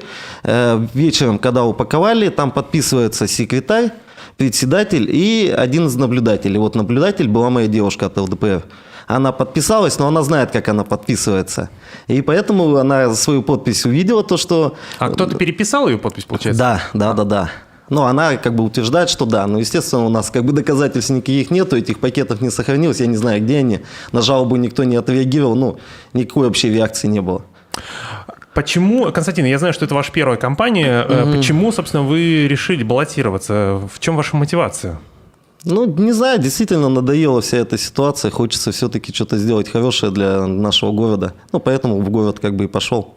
Угу. Результаты, мы не озвучивали результаты по городу Сыктывкару, по количеству мандатов. Если у вас есть данные, скажите, сколько мандатов получила партия ЛДПР? Я тоже что-то не смотрел. Хорошо, а в списке вы были номер 1. Номер 1. Но в смысле, насколько я помню, ЛДПР примерно с КПРФ получили одинаковые результаты, и это значит, больше, по-моему, 15. Я могу ошибаться, но в смысле, данные такие, что если вы первый в списке, то добро пожаловать в Совет города. Нет, я не по всему городу, именно по второму округу. По второму округу. Понятно. Да, пройду я там или не пройду, я не знаю. Скорее всего, наверное, нет. Да. Вопрос от наших читателей. Роман Яковлев спрашивает, могут ли оппозиционеры как-то активизировать явку? Вы расскажите про кампанию, которую вела ЛДПР, насколько вам удалось привлечь своих избирателей или, может быть, тех избирателей, которые недолюбливают определенные партии на участке? Я тяжело мне судить, потому что я первый раз в этом участвовал и делал такую программу свою, и людей сам звал Я думаю, что сколько-то мне удалось все-таки привлечь, потому что мне многое ВКонтакте писали, то, что мы придем за тебя, потому что я проводил встречи, начал какие-то эти проблемы решать, действительно начал помогать людям, там в суд начали обращаться. Ну, короче, работа была с людьми. Я думаю, что сколько-то я притянуть людей смог. Слушайте, я вот обратил внимание на то, что вот весь город, там, Сыктывкар и там ближайшие районы были завешены баннерами представителей разных политических партий. Мы видели, ну, там, не знаю, плакат с красивой Суйбой, мы видели, там, не знаю, Михайлова и так далее. От ЛДПР плакаты были «Голосую за кандидата от ЛДПР». Почему там не было какой-то, ну, персонального обращения от кандидатов, а было такое обязательство? Как вы думаете? Ну, я думаю, я как спрашивал, почему так делают, сказали, так согласовала Москва, то, что они в город, на республику и на главу. И они, чтобы не делать, наверное, 1000 разных плакатов, решили сделать один. Ага, то есть какая логика, я не знаю. Агитация работала сразу на 3 компании разом. Да. Все понятно. Скажите, каково, ну, в смысле, были ли какие-то удивления у вас, ну, скажем так, политика дело грязное, но вы только вступаете на эту, как бы, да, на это поле. Были какие-то неприятные удивления, что-то вас, ну, в смысле, вы сказали, чтобы сказали вы, блин, ну, что-то зря я, наверное, пошел, или не было? Ну, особо такого не было. Я как бы все это ожидал, все это примерно представлял, с чем я столкнусь. Поэтому какое-то такое откровение у меня это не вызвало. Понятно. А чего ожидаете от Горсовета Сыктывкара? Я имею в виду, что, как вы думаете, какова главная задача Совета Сыктывкара? Как вы для себя это формулируете? Какие вопросы он в первую очередь должен решать? Ну, в первую очередь, я думаю, что он должен все-таки отвечать за благоустройство нашего города, за экологию, за чистоту. А вторые уже там, ну, все остальные вопросы.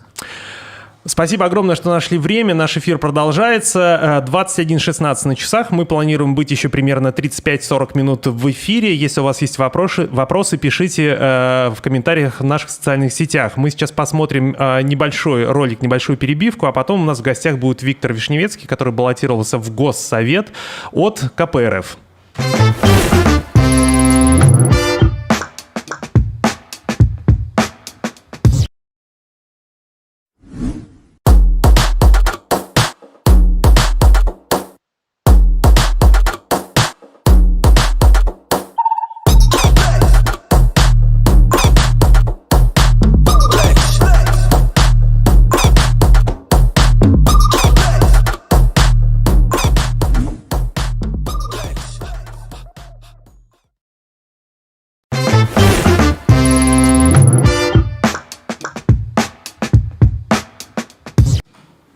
Всем привет! У меня уже закончился энергетик, а наш эфир все еще продолжается. И в гостях у нас Виктор Вишневецкий.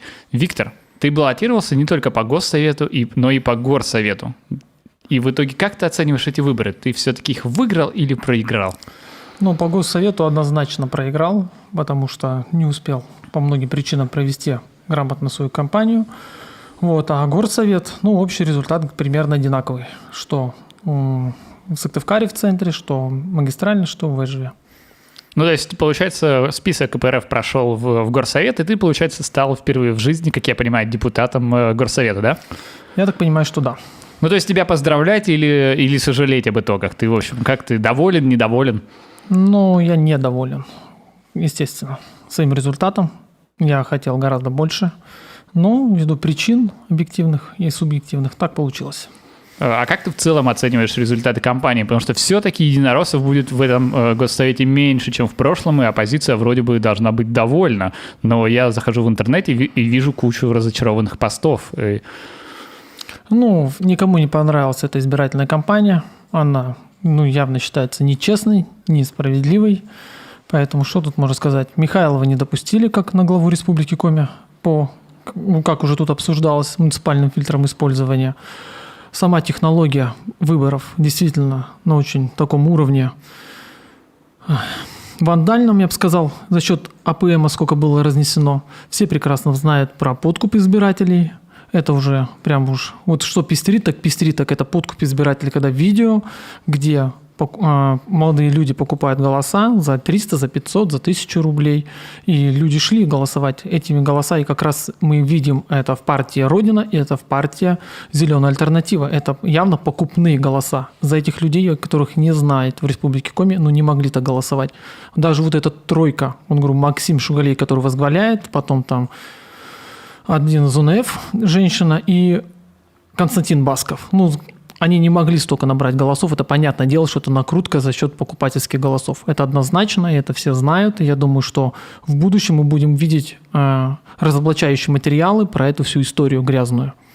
Слушай, объясни мне все-таки феномен зеленой альтернативы. 10% – это очень много, и они явно набрали, получается, ваши голоса. Вас, я имею в виду, там, экоактивистов. То есть люди прошли в Госсовет даже на эко-повестке. Вот почему люди проголосовали за зеленую альтернативу, а не отдали эти 10% вам? Во-первых, это технология грязная. Ты же прекрасно понимаешь, что они знают, что Республика Коми протестный регион, особенно ввиду строительства полигона на станции ШИС, решили зайти с экологической повесткой. Тащил это политтехнолог из администрации президента Вячеслав Смирнов, который уже устроил тут такие выборы, не допустив Михайлова. Это человек, который решал этот вопрос конкретно, по Михайлову. А по зеленой альтернативе, это псевдоэкологи, которые протаскивали наши пропагандисты республиканские, как Юрган, когда они делали якобы исследования на водном, когда это уже 20 лет уже делает Коми-научный центр и работает в этом направлении, вдруг появляется с каким-то непонятным оборудованием бывшие регбисты, которые вообще не понимают, как им пользоваться и решать какую-то экологическую проблему. И это показывает Юрган. Понятное дело, что это все оттащилось именно от администрации главы Республики Коми в тот момент, когда там был Вячеслав Смирнов. А то, что они отобрали так много, это не люди за них проголосовали. Это некоторые, возможно, очень маленькое количество людей, которые действительно повелись на этих котов Ложкина. А по самом деле это все покупные голоса, и это все прекрасно понимают и знают. Поэтому зашел туда кандидат от этой псевдопартии экологов действительно нечестным, несправедливым путем. Поэтому легитимность такого человека, она действительно на грани очень таком серьезном, что недобросовестность, это прежде всего, и легитимность решений. Мы прекрасно понимаем, что зеленая альтернатива, что кандидат от Родины – это то же самое ядросы. Все. Мы, грубо говоря, получили тот же парламент практически. Это 2 голоса ядросне. Слушай, а тебе не кажется, что все-таки ошибка была? Я писал пост сегодня, что одна из ошибок КПРФ была в том, что слишком много концентрировались на родине и мало продвигали самих себя, что, в общем, стоило бы забыть про родину и больше двигать кандидатов от КПРФ, тогда бы вы бы больше набрали. Вообще, как с точки зрения технологий вы оцените, ты оцениваешь собственную компанию и компанию КПРФ? Свою я могу оценивать, я же тебе уже объяснил, что я недоволен своей программой, своей избирательной кампании по многим причинам. Я, во-первых, попал под такой вопрос, что я бизнесмен, и у меня 1 сентября – это подготовка товара к школьному сезону. У меня много времени это отняло, плюс у меня были технические еще вопросы, очень проблемы. Я не смог обработать свой полностью район академический. А по соцсетям я очень хорошо поработал, можем посмотреть у меня на страничке, но вопрос в том, что люди не все пришли, именно те, кто друзья у меня в интернете.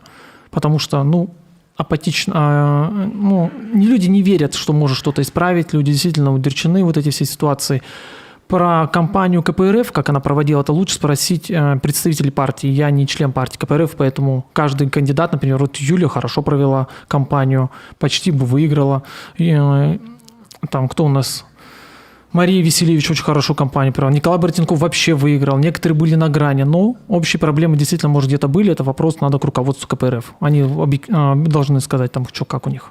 Хорошо, слушай, у нас несколько вопросов есть, которые задают в трансляции. Отлично. И первый, он, кстати, продолжает про подкупы. В иркутинских пабликах были утверждения о подкупе избирателей Геннадием Князевым. Можешь ли ты это подтвердить или опровергнуть, или вообще в целом твое отношение Я вообще отношение, свою избирательную кампанию старался максимально честно проводить. Поэтому у меня вопросы к грязным технологиям вообще отрицательные полностью. Поэтому если люди это занимались, и если есть доказательства, то я считаю, что правоохранительные органы должны самым жестким образом наказать всех, кто участвовал в этом грязном процессе. Хорошо, говоря про чистый Про чистые процессы. Это, как ты думаешь, почему не удалось договориться со «Справедливой Россией» и ЛДПР, чтобы поделить округа? Потому что явно ядросы получили свои мандаты, набрав сильно меньше 50%. Даже, мне кажется, многие не набрав и 40%. Ну, не согласен с этим. Вот что у меня? Вот, грубо говоря, соединить наши голоса, мои с Беляевым. Мы все равно Жиделеву не догоняем. Если оценить, там, например, тот же самый по академу, то есть по магистральному округу Юлю и их кандидата от «Справедливой России». Ну, только в этом случае, но мы же понимаем, что у них же есть партийные задания своих. Понимаете, они же своих протаскивают, поэтому надо закрывать какие-то места. Поэтому в ущерб, конечно, общий враг у нас партия жуликов и воров, но объективно каждая партия борется за свои мандаты. Вот, например, по орбите, ну там, то есть по Эжве тоже там их кандидат почти ничего не набрал. Да, если бы он, конечно, поддержал, но опять же, спойлеры так работают, и такая технология подсчетов. Вот вы тут все в этой передаче разбирали очень много вопросов о того, как это подделалось. Вот эти сейф-пакеты, это вот эти вопросы к ним, то, что они там скрывались, то, что они могли подменяться. Ну, это все говорит о том, что сам процесс-то такой. Если бы не тут выиграли, то они бы там больше подтасовали. А то, что надо это действительно под жесткий контроль брать, это, конечно, должен быть один день голосования, а не 3, не неделю. Это, конечно, вообще полный беспредел.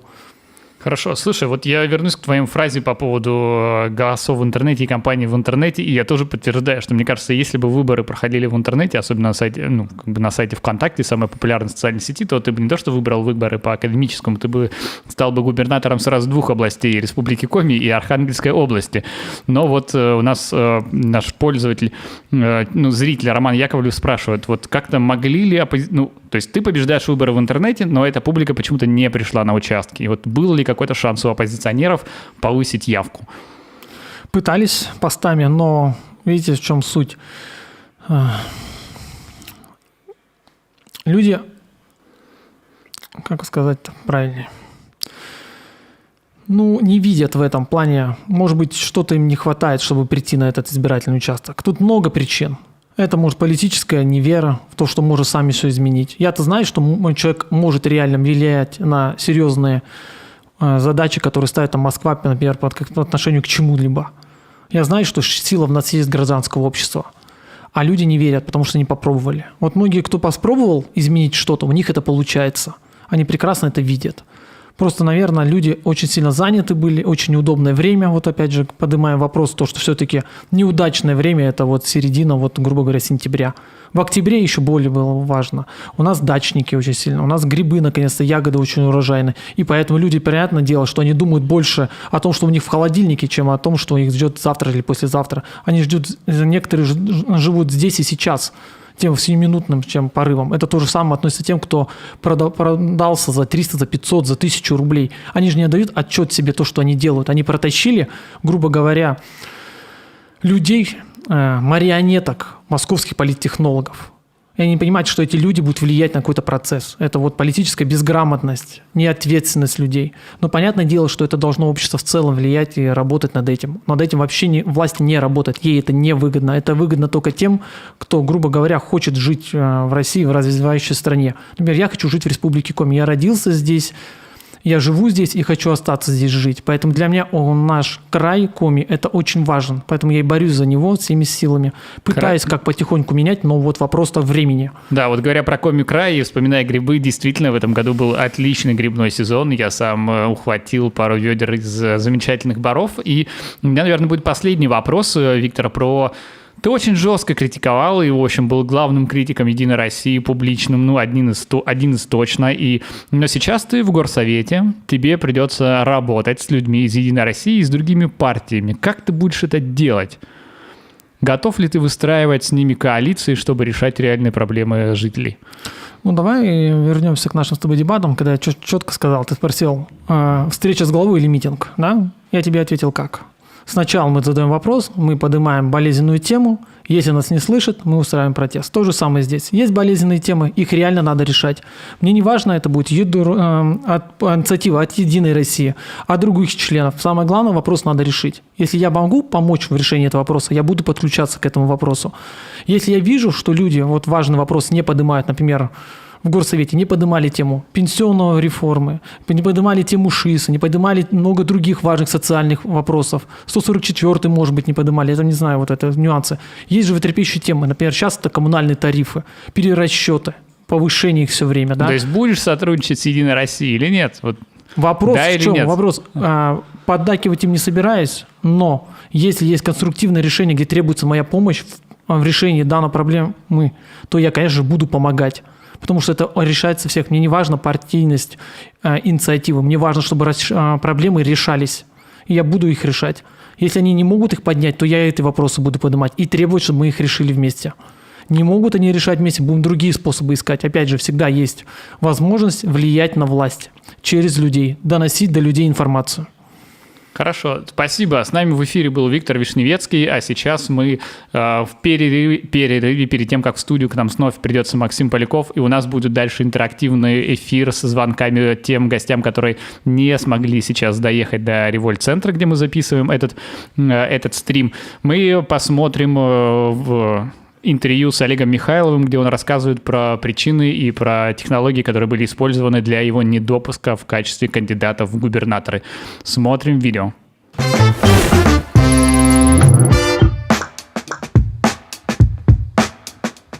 Это Государственный совет Республики Коми, место баталии. Мы стоим на крыльце вместе с незарегистрированным кандидатом от КПРФ Олегом Михайловым. Олег, здрасте. Здравствуйте. Вы можете еще раз объяснить, что произошло, как стало возможным, что вас не зарегистрировали на этапе муниципального фильтра? Каждый муниципальный депутат имеет право, в соответствии с законом, отдать свою подпись одному кандидату на должность главы Республики Коми. То есть это закреплено в законе. Но это не значит, что сам депутат не может их дать хоть всем. Свою подпись, да, поставить в подписном листе, может дать хоть кому, хоть какому количеству, по сути, кандидатов на должность главы республики. То есть, вот условно, я депутат совета там, города Сыктывкара, я могу поставить Иванову, Петрову, Сидорову, будет иметь юридическую значимость, то есть то, что можно сдать в избирком, только первая подпись. Кандидат на должность главы Республики Коми не имеет возможности знать, поставил ли этот человек, с которым он общается, этот депутат, с которым общается, подпись за другого кандидата до него или нет.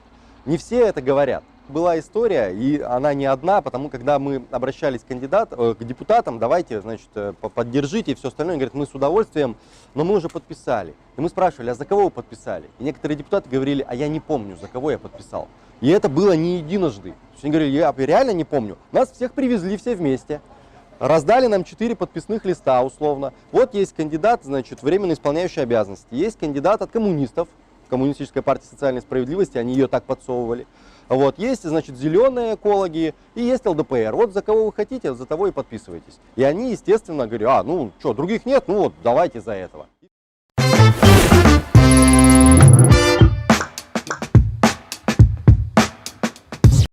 Ко мне.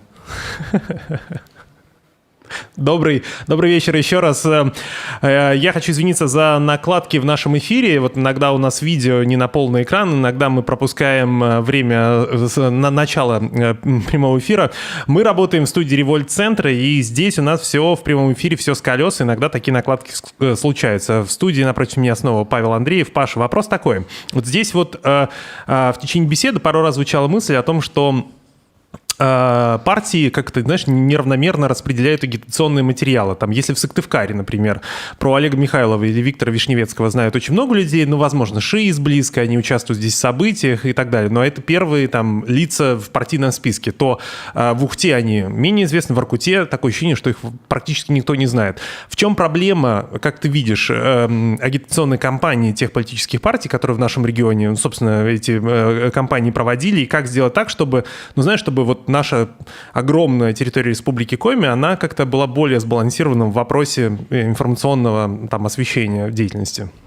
Слушай, я хочу сказать, что мне самому стыдно, что я давно не был в городах Республики Коми, за исключением Сыктывкара, получается. И я, если честно, не готов оценить, насколько кандидаты вкладывались в кампанию внутри республики. Мне кажется, во многом это было отдано на уровень, ну, во всяком случае, у КПРФ это точно было отдано на уровень кандидатов. Горкомов. И считалось, что они сами как-то разрулят, но при этом, мне кажется, Козлов в Ухте вел вполне себе яркую кампанию. Нет, и Горбачев в Воркуте тоже вел яркую кампанию, хотя, ну, собственно, он не выиграл, но так или иначе, он пользовался там капиталом политическим, который у него был. Не знаю, но вот республика большая, что с этим делать? Ну, мне кажется, одна из проблем КПРФ была в том, что все-таки они готовились к больше губернаторской кампании, и Михайлов, он больше занимался промо самого себя. И то есть мы едем по городу и видим большие баннеры с фамилией Михайлов, что понятно, когда ты идешь как кандидат в губернаторы. И еще раз, я лично спорил на бутылку вина, что если Олега Михайлова зарегистрируют, он выиграет. К сожалению, этот спор не состоялся, потому что его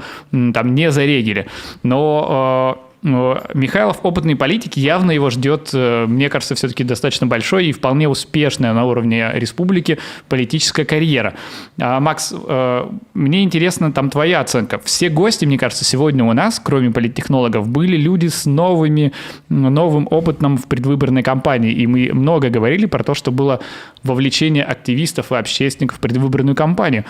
Но как ты думаешь, правильно ли они сделали, что променяли свой общественный активизм на политическую кампанию? И действительно ли нам нужны вот такие политические... Действительно ли нам нужны такие депутаты без опыта политической борьбы? Слушай, мне кажется, вопрос делится на две части. Первая часть вопроса — это в том, ну, как знаешь, как-то споры, их много, они такие, больше из разряда этики, да, может ли журналист, это то, что мы обсуждаем, быть активным участником событий, быть активистом. Если ты как журналист видишь, что что-то происходит и плохое происходит с человеком, можешь ли ты ему помогать в этот момент, или ты должен быть сторонним наблюдателем? Если человек видит, что в его городе, в его стране, на его улице происходит что-то плохое, он как бы, у него пассивное или активное избирательное право, он, ну, как бы, достаточно ли просто ходить на выборы и голосовать, или он должен включаться, собственно, да, в этот процесс? Эта ситуация, она, знаешь, как бы доходит, ну, как бы до вершины, когда, ну, в вопросе, когда на выборы идут, собственно, да, активисты с репутацией, общественники с репутацией. У меня нет четкого ответа, в смысле, у меня нет четкого рецепта, это хорошо или плохо. Мне кажется, что ответ на этот вопрос лежит в области конкретного человека. То есть есть люди, которые получают дивиденды, и они становятся хорошими депутатами, ну, условно говоря, да, то есть они принимают рациональные решения. Есть люди, которые свой капитал, который накопили, общественный, они просто... То есть он исчезает за год, за два, за три, и уже с этим ничего не поделаешь. Мне кажется, вот здесь конкретно зависит там от человека. Вторая часть этого вопроса в том, что многие люди, ну, насколько я увидел, многие кандидаты, которые, тем более, в первый раз выдвигались, они не умеют вести кампанию, они не политики, и это должен быть долгий путь. Ну, то есть какие-то простые... Я увидел, что они не знают каких-то простых политтехнологических вещей, которые, мне кажется, очевидным, что... Избирательная кампания, она не просто состоит в том, чтобы выйти и раздать листовки или постоять около куба и поговорить с людьми, а это технология.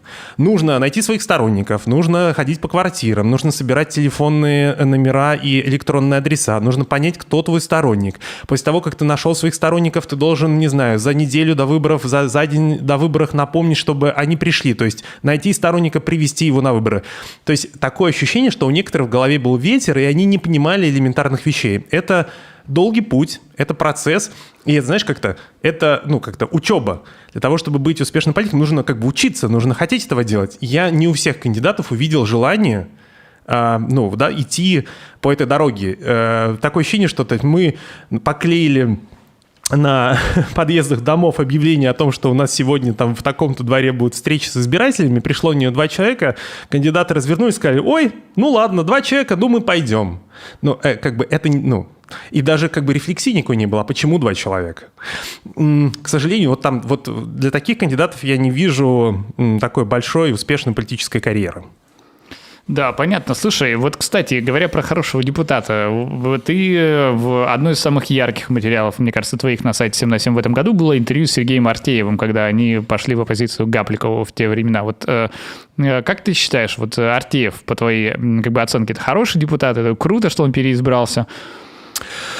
Сергей Артеев в этом интервью говорил, что насколько я помню, я могу ошибиться в цитатах, что он 1,5 года потратил на то, чтобы понять, что такое быть депутатом, из чего состоит работа в парламенте региональном, как формируется бюджет. Ну, в смысле, у нас есть общее представление, как формируется бюджет, но там же тонкости, да, дьявол в деталях здесь. И после этого, дальше начинается, собственно, как и любая другая работа. Ты можешь быть хорошим слесарем или плохим слесарем там 1-го разряда или 5-го разряда. И вот с точки зрения технологии, Сергей Артеев вполне себе достойный депутат. А дальше вопрос, собственно, твоего этического и политического выбора. За какие решения ты голосуешь? То есть это решения, которые принимают депутаты Госсовета, они не только про то, чтобы здесь добавить деньги в бюджет, здесь убавить, а здесь про то, что у нас мало средств, мы должны выбрать, кому дать, кому не дать. А здесь у нас есть политическая конъюнктура, и мы должны принять решение, идем мы за эту политическую конъюнктуру или мы становимся к ней в оппозицию. И здесь, 50-50. Так резюмируй, все-таки Артеев классный депутат или нет? По моему мнению, это не самый, хоть он и в «Единой России», это не самый плохой вариант для Республики Коми в целом. То есть у Артеева были и такие решения. То есть были конъюнктурные решения, но иногда он вдруг, говорил и делал, и нажимал на кнопку так, как никто от него не ожидал. Да, вообще, кстати, от нас часто требуют, от журналистов, объективности, и вот у меня была задача, когда мы делали дебаты, в общем, вытащить Ядросов на дебаты, это не получилось, будем стараться в следующий раз. Я думаю, что... мы пытались, и можем попробовать еще раз. Да, но мы сделаем это буквально через 10 минут. У нас, я просто пытаюсь сейчас дозвониться до своего коллеги, журналиста издания «Красное знамя» Валерия Черницына, мы с ним договаривались, давайте сейчас попробуем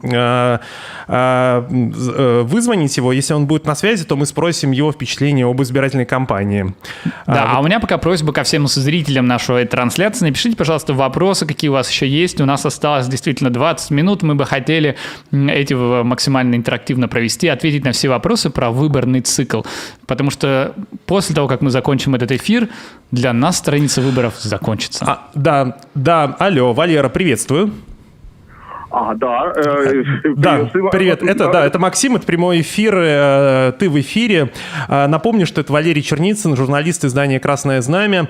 Валер, мы сегодня обсуждаем итоги выборов, но почему мы решили тебе позвонить в том числе? Мы сегодня читали твой пост в социальных сетях, в котором было написано, что ты был очень удивлен результатами партии «Зеленая альтернатива» на выборах в Госсовет, которые получили почти 10%. И ты сказал, что, значит, у какого-то количества избирателей в Республике Коми, собственно, не все в порядке с политическим выбором. Ты там серьезнее выразился и так далее. Можешь развернуть, почему ты считаешь, что это плохой выбор для Коми?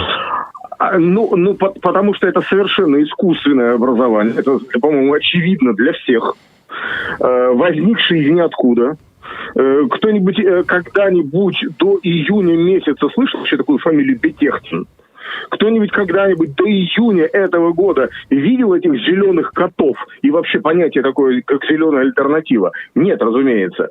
И это, наконец, мое глубочайшее убеждение, спекуляция на ШИЭСе. Это фактически та сила, те люди, которые подобрали экологическую повестку. Причем, когда она уже, в некотором формальном смысле кончилась. ШИЭС вроде как все закончился, как такой остро актуальный предмет для дискуссий, для митингов, для каких-то обсуждений.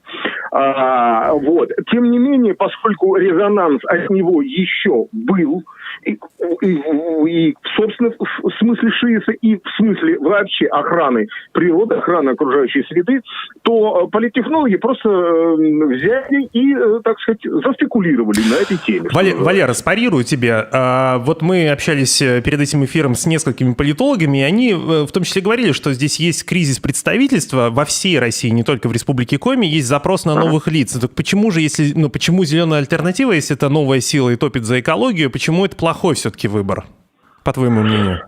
Еще раз подчеркиваю, если в случае, собственно, ШИЭСом и движением действительно народным, действительно общественным, действительно искренним общественным движением это было, этому были мы все свидетели, то в данном случае мы имеем дело с искусственно выращенным гомункулом.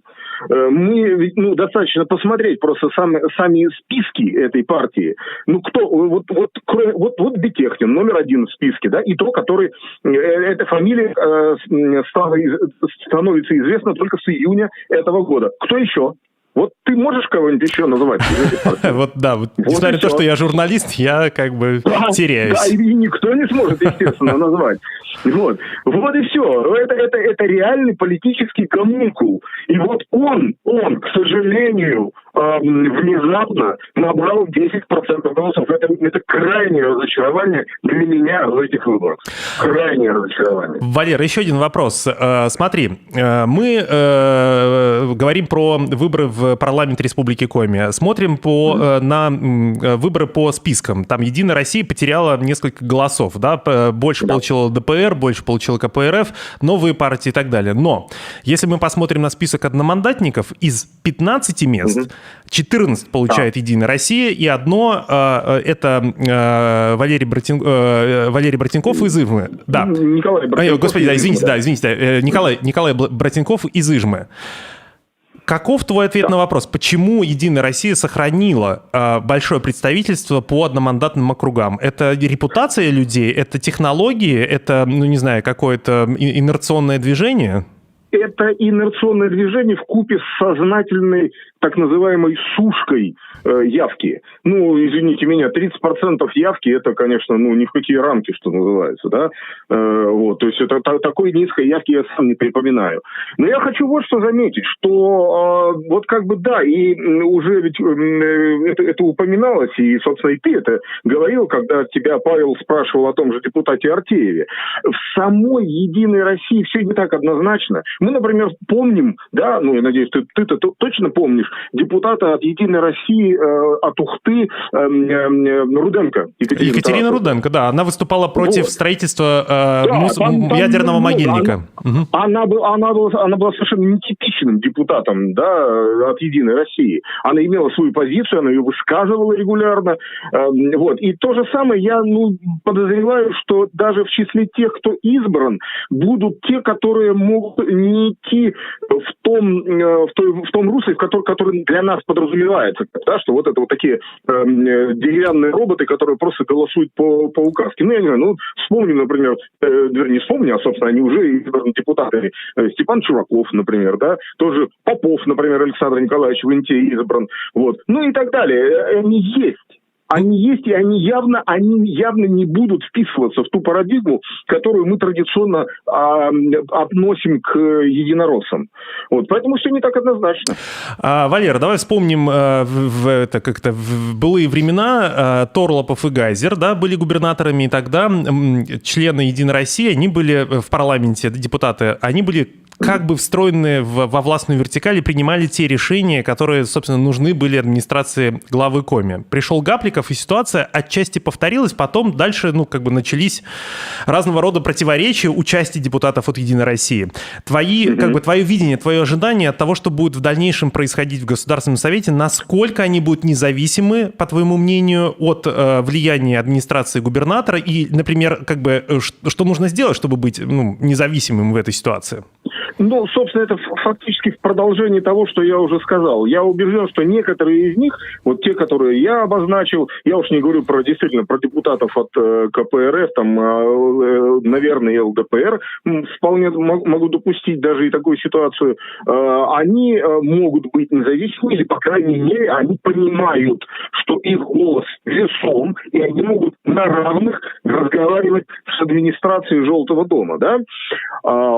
И, в конце концов, не знаю, мне сложно сказать, я не очень знаком с нынешним окружением Владимира Викторовича Уйбы, но, по крайней мере, такой грубой работы, которая была раньше при его предшественнике, когда просто людей ломали, что называется, это я неоднократно говорил со многими депутатами, и они об этом рассказывали, судя по всему, такой работы не будет.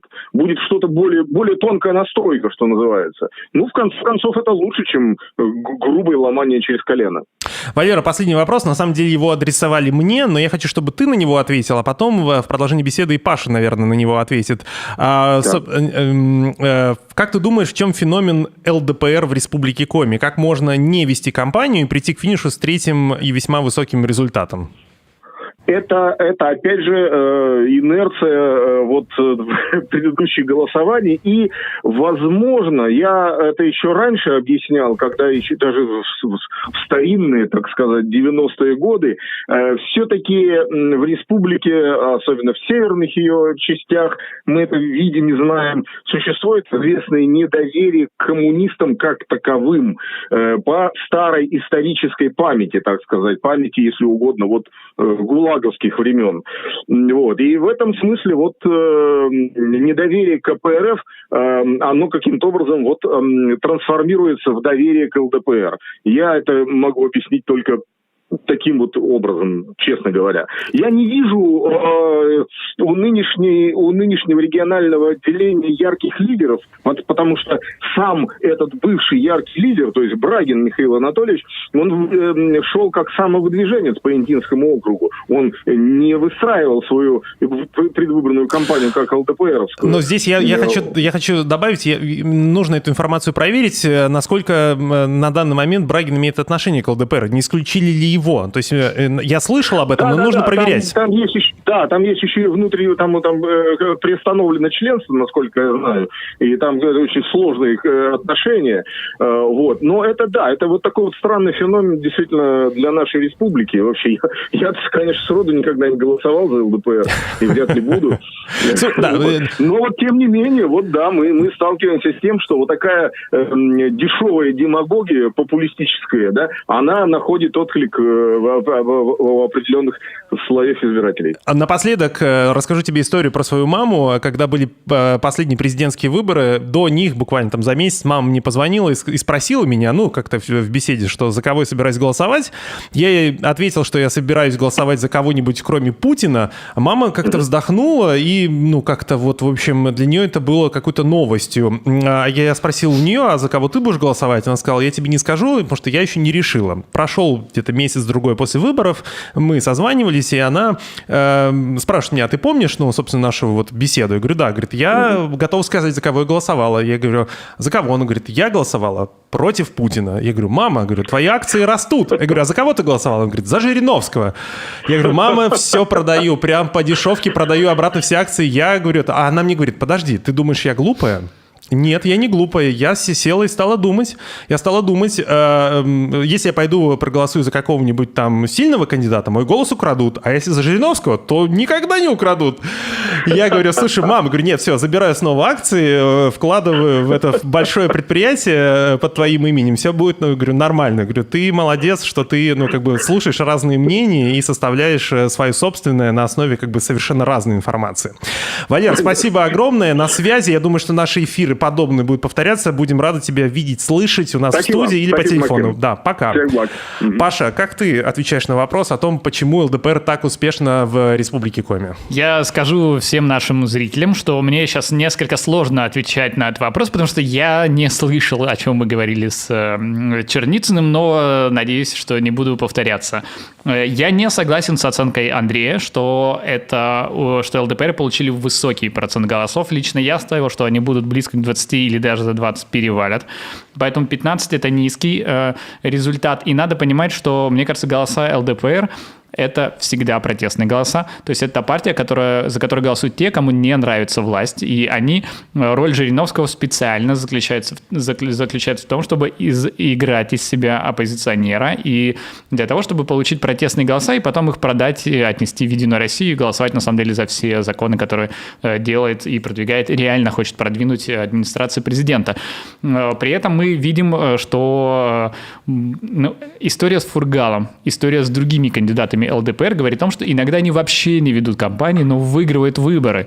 И поэтому то, что в Коми набрали 15%, говорит о том, что протестные голоса, которые ушли из «Единой России», они пришли просто в «Зеленую альтернативу» во многом. То есть я не согласен, что «Зеленая альтернатива» 100% только купленные голоса. Это, в общем, возвращаясь к тезису Вишневецкого, что они действительно, и Родина тоже часть процентов взяли, и если бы их не было, то они бы в случае даже если бы ЛДПР не вела кампанию, они бы ушли ЛДПР, и они вполне могли набирать 25%. Так что в Коми ЛДПР набрали мало.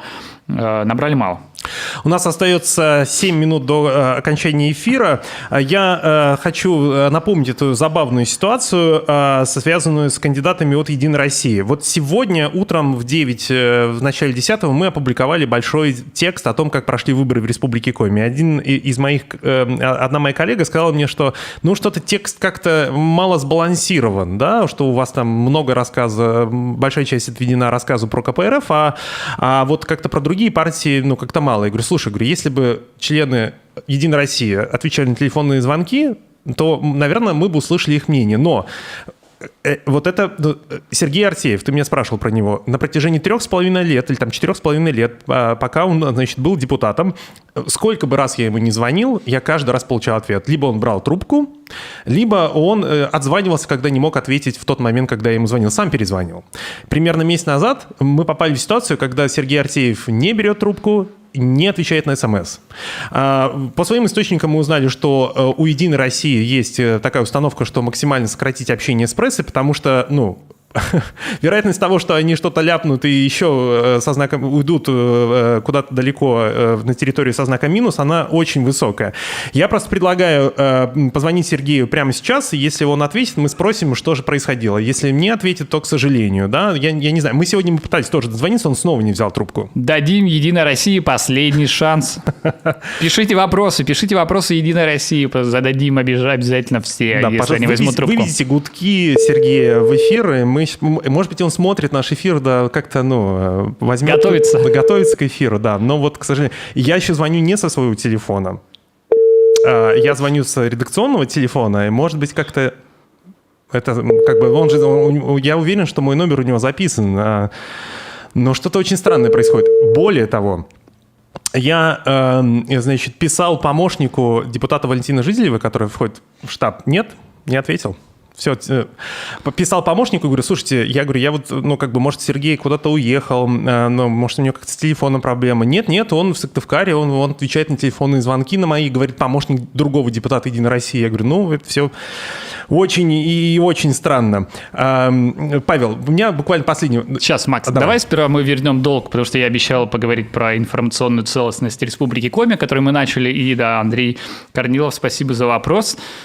Смотрите, история какая? Коми очень большая и разрознена по территории, поэтому все люди, кто здесь делают кампании, говорят, на то, чтобы сделать полноценную кампанию по Республике Коми, нужно очень много денег и нужно очень много ездить, буквально иметь возможность садиться в самолет и облетать все районы, чего нет у независимых кандидатов, в общем, а поэтому кандидаты типа Гапликова и Уйбы просто ездят за госсчет и ведут кампанию. Смотрите, но время меняется, и, конечно, сейчас всех объединяет интернет, и поэтому, мне кажется, в информационном плане мы живем в одинаковой инфокартине. Просто кто-то из нас смотрит телевизор, кто-то сидит в интернете и читает телеграм-каналы. И это одинаково происходит, что в Сыктывкаре, что в Ижме, что в Воркуте. Но, конечно, мы живем совершенно в разных условиях. И надо понимать, что Сыктывкар очень отличается от Инты, от Воркуты и от Ижмы. В общем, это совершенно разные города, и это совершенно разные уровни проблем. Поэтому, говоря про инфоцелостность, мне кажется, бессмысленно делать общие кампании, и для блага Республики Коми было бы круто, если бы у нас были нормально работающие одномандатные округа. Точнее, чтобы мы выбирали кандидатов, потому что требования кандидатов от Сыктывкара, то есть города, который, все-таки там растет, увеличивается, хоть и бедненько живет, они другие, чем в Ухте, в городе, который там сильно богаче и который заточен на нефтянку. И уж тем более отличается от, будем честны, вымирающей Инты. Или же там сельского Усть-Кулома. И поэтому было бы круто и правильно для парламента, если бы у нас люди в основном выбирались по округам, но не по одномандатным. Я считаю, что для будущего парламентаризма было бы круто, если бы у нас были 2-3-мандатные округа. И, допустим, Инта бы голосовала, могла отдать там 3 голоса там, Единой России, а Сыктывкар бы все отдал голоса КПРФ, и так бы выстраивался баланс, допустим. А в Усть-Куломе могло пройти там по 3 кандидата от каждой из партий. И возможность проголосовать не за одного кандидата, а за нескольких по округу реально добавляет разнообразия в парламент и делает представительство куда более релевантным. Потому что получили сейчас? Говоря, вот те, кто не любит «Единую Россию», и понятно, почему Артеев прятался от интервью, потому что они боятся ассоциироваться с «Единой Россией». «Единая Россия» набрала 25%. Это крайне 28. мало. 28, да, 28%. Это очень мало. И надо понимать, что это реально каждый, учитывая, сколько людей пришло на выборы, то есть получается это 9%. За них проголосовало всего 9%. Вы идете по улицу, и 9 из 10, кого вы встречаете, не голосовал за «Единую Россию». Но во власти сейчас в парламенте они получили 66%, а в административной, в исполнительной власти их там близко к 100. Надо понимать, что у нас там это совершенно перевернутая пирамида, что люди, которые сейчас находятся в парламенте и во власти, они не отражают совершенно общество. И, увы, совершенно непонятно, как это поменять парламентским путем. Я так понимаю, у тебя второй шанс дозвониться до «Единой России». Это была просьба у наших комментариев. Позвоните, пожалуйста, еще раз. Давайте мы просто позвоним еще раз Сергею Артееву. Но почему нет? Время у нас безгранично. Хотя до объявленного окончания эфира осталась минута, но мы уже завершаемся. Вдруг Сергей как-то, может быть, не знаю, в ванне был, как-то спал, что-то был занят на совещании. Отдыхает после тяжелых 3 месяцев работы с избирателями. Ну да, это же такая большая работа, в смысле, прятаться от журналистов на протяжении всего этого времени. Сергей, мы вас... Нет, телефонный звонок не прошел. Надеюсь, Сергей, что с вами все в порядке, и вы будете как-то в дальнейшем реагировать и отвечать на наши вопросы. Павел, давай завершим, значит, наш эфир. Не знаю, если наши позиции разойдутся, то спором. У меня есть такое... Хорошо, давай спором, а потом у меня будет обращение к нашим зрителям. Давай, спор. Как ты думаешь, в смысле, если у нас позиции разойдутся, как ты думаешь, Владимир Уйба, избранный глава Республики Коми, отсидит 5 лет в этой должности, или он уйдет раньше в силу разных причин? В силу, возможно, изменится политический строй в России, возможно, будет какая-то штука, с которой не справится. Вот 5 лет, ставка твоя, если так можно сказать. Как думаешь? Скорее да, или чем нет? Хорошо, да. Мне кажется, скорее он не досидит эти 5 лет, и ровно будет потому, что, мне кажется, в эти 5 лет все-таки, скорее всего, с большой вероятностью, что Путин уйдет. И он не будет повторять Лукашенко, историю с Лукашенко, потому что это надо сохранять оптимизм, и поэтому надо понимать, что я желаю, в общем, Владимиру Путину отлично проводить время на пенсии, найти себе какое-нибудь хорошее занятие, а не впадать в шизофренический маразм, куда впадает Лукашенко. И, конечно, если поменяется президент, то все остальные губернаторы тоже потеряют легитимность, потому что никакой реальной легитимности у Уйбы сейчас нет, кроме того, что его к нам отправил президент и поручил всей административной машине работать на Уйбу. За Уйбу тоже проголосовали реально меньшинство, абсолютно меньшинство жителей отдало реальные голоса Уйбе. Никто его в Республике Коми там еще 5 месяцев назад не знал, и реально количество голосов, которые отдали за Уйбу, меньше, чем количество голосов, которые отдали за Гапликова. И где сейчас Гапликов? Спор не получится, потому что это и мое мнение. Мне кажется, что Уйба не высидит 5 лет в Республике Коми. И я только сделаю тоже небольшую ремарку по поводу легитимности. Лично я ставлю под сомнение легитимность выборов в главы Коми, потому что не допущен главный кандидат, потому что был использован административный ресурс. И, естественно, главное место человек, перед которым отчитывается Уйба, это явно президент, администрация президента или Кремль, а уж никак, в меньшей степени жители Республики Коми. Твое обращение к читателям? Да, друзья, вы видели, как мы пытались добиться ответов от «Единой России». Это, на самом деле, все, что мы делаем там практически на ежедневной основе. Наши журналисты звонят и пытаются добывать информацию, брать комментарии, выяснять позицию у депутатов. Но то же самое можете делать и вы. Поэтому реально, какой бы сейчас у нас ни избрался парламент, даже эти люди из «Единой России», они все равно будут обращать внимание на ваши запросы. Поэтому призываю вас оказывать общественное давление, звонить вашим депутатам, пусть даже вы за них не голосовали, отправлять им запросы. Если вы зарегистрируете блог на сайте 7 на 7, то в админке у вас будет опция официального запроса. Мы можем от СМИ отправлять ваши запросы любому представителю власти, и они обязаны будут в течение 7 дней дней давать вам ответы. Помните, что вы являетесь источником власти, и у нас та власть, которую, к сожалению, мы себе избрали. И, увы, мы часто избираем власть не только своим действием, но и бездействием. Поэтому призываю вас поддерживать независимую журналистику. Вы можете оформить пожертвование в наш адрес, либо в любую другую независимую СМИ. Поддерживайте независимых политиков вашими волонтерством, либо финансами. Не бойтесь высказывать свою точку зрения. И читайте 7 на 7 и приходите пить кофе в Револьт-центр. Здесь сегодня запустили осеннее меню. Жизнь продолжается. Я не такой депрессивный, как Рустам Абдуллин, который был у нас в начале. Я считаю, что мы прекрасно сможем выстроить замечательную страну и республику, и даже с теми депутатами, которые у нас сейчас избрались. Они тоже жители нашей страны, и будем искать возможности даже в осенней сыктывкарской погоде. Есть хороший полицейский и злой полицейский, а есть как-то оптимистичный полицейский, есть грустный полицейский. Я грустный полицейский, погода у нас, ну, в смысле, осень наступает, потом будет зима. Я грущу от результатов выборов, но надеюсь на самое лучшее. Наш эфир завершается. Я надеюсь, что второй блин после вчерашнего эфира прямого не был комом. Спасибо, что были с нами, что писали комментарии. Мы постарались сделать эти 2 часа интересными для вас и обещаем, что такие трансляции будут продолжаться в Револьт-центре. И команда 7 на 7 сделает все самое лучшее и все возможное, чтобы вы имели доступ к ньюсмейкерам, и мы будем заставлять их отвечать на наши вопросы. Всем пока! Поэтому поставьте лайк к этому видео, сделайте репост и увеличьте аудиторию нашего влияния и вашего влияния тоже. Пока. До свидания.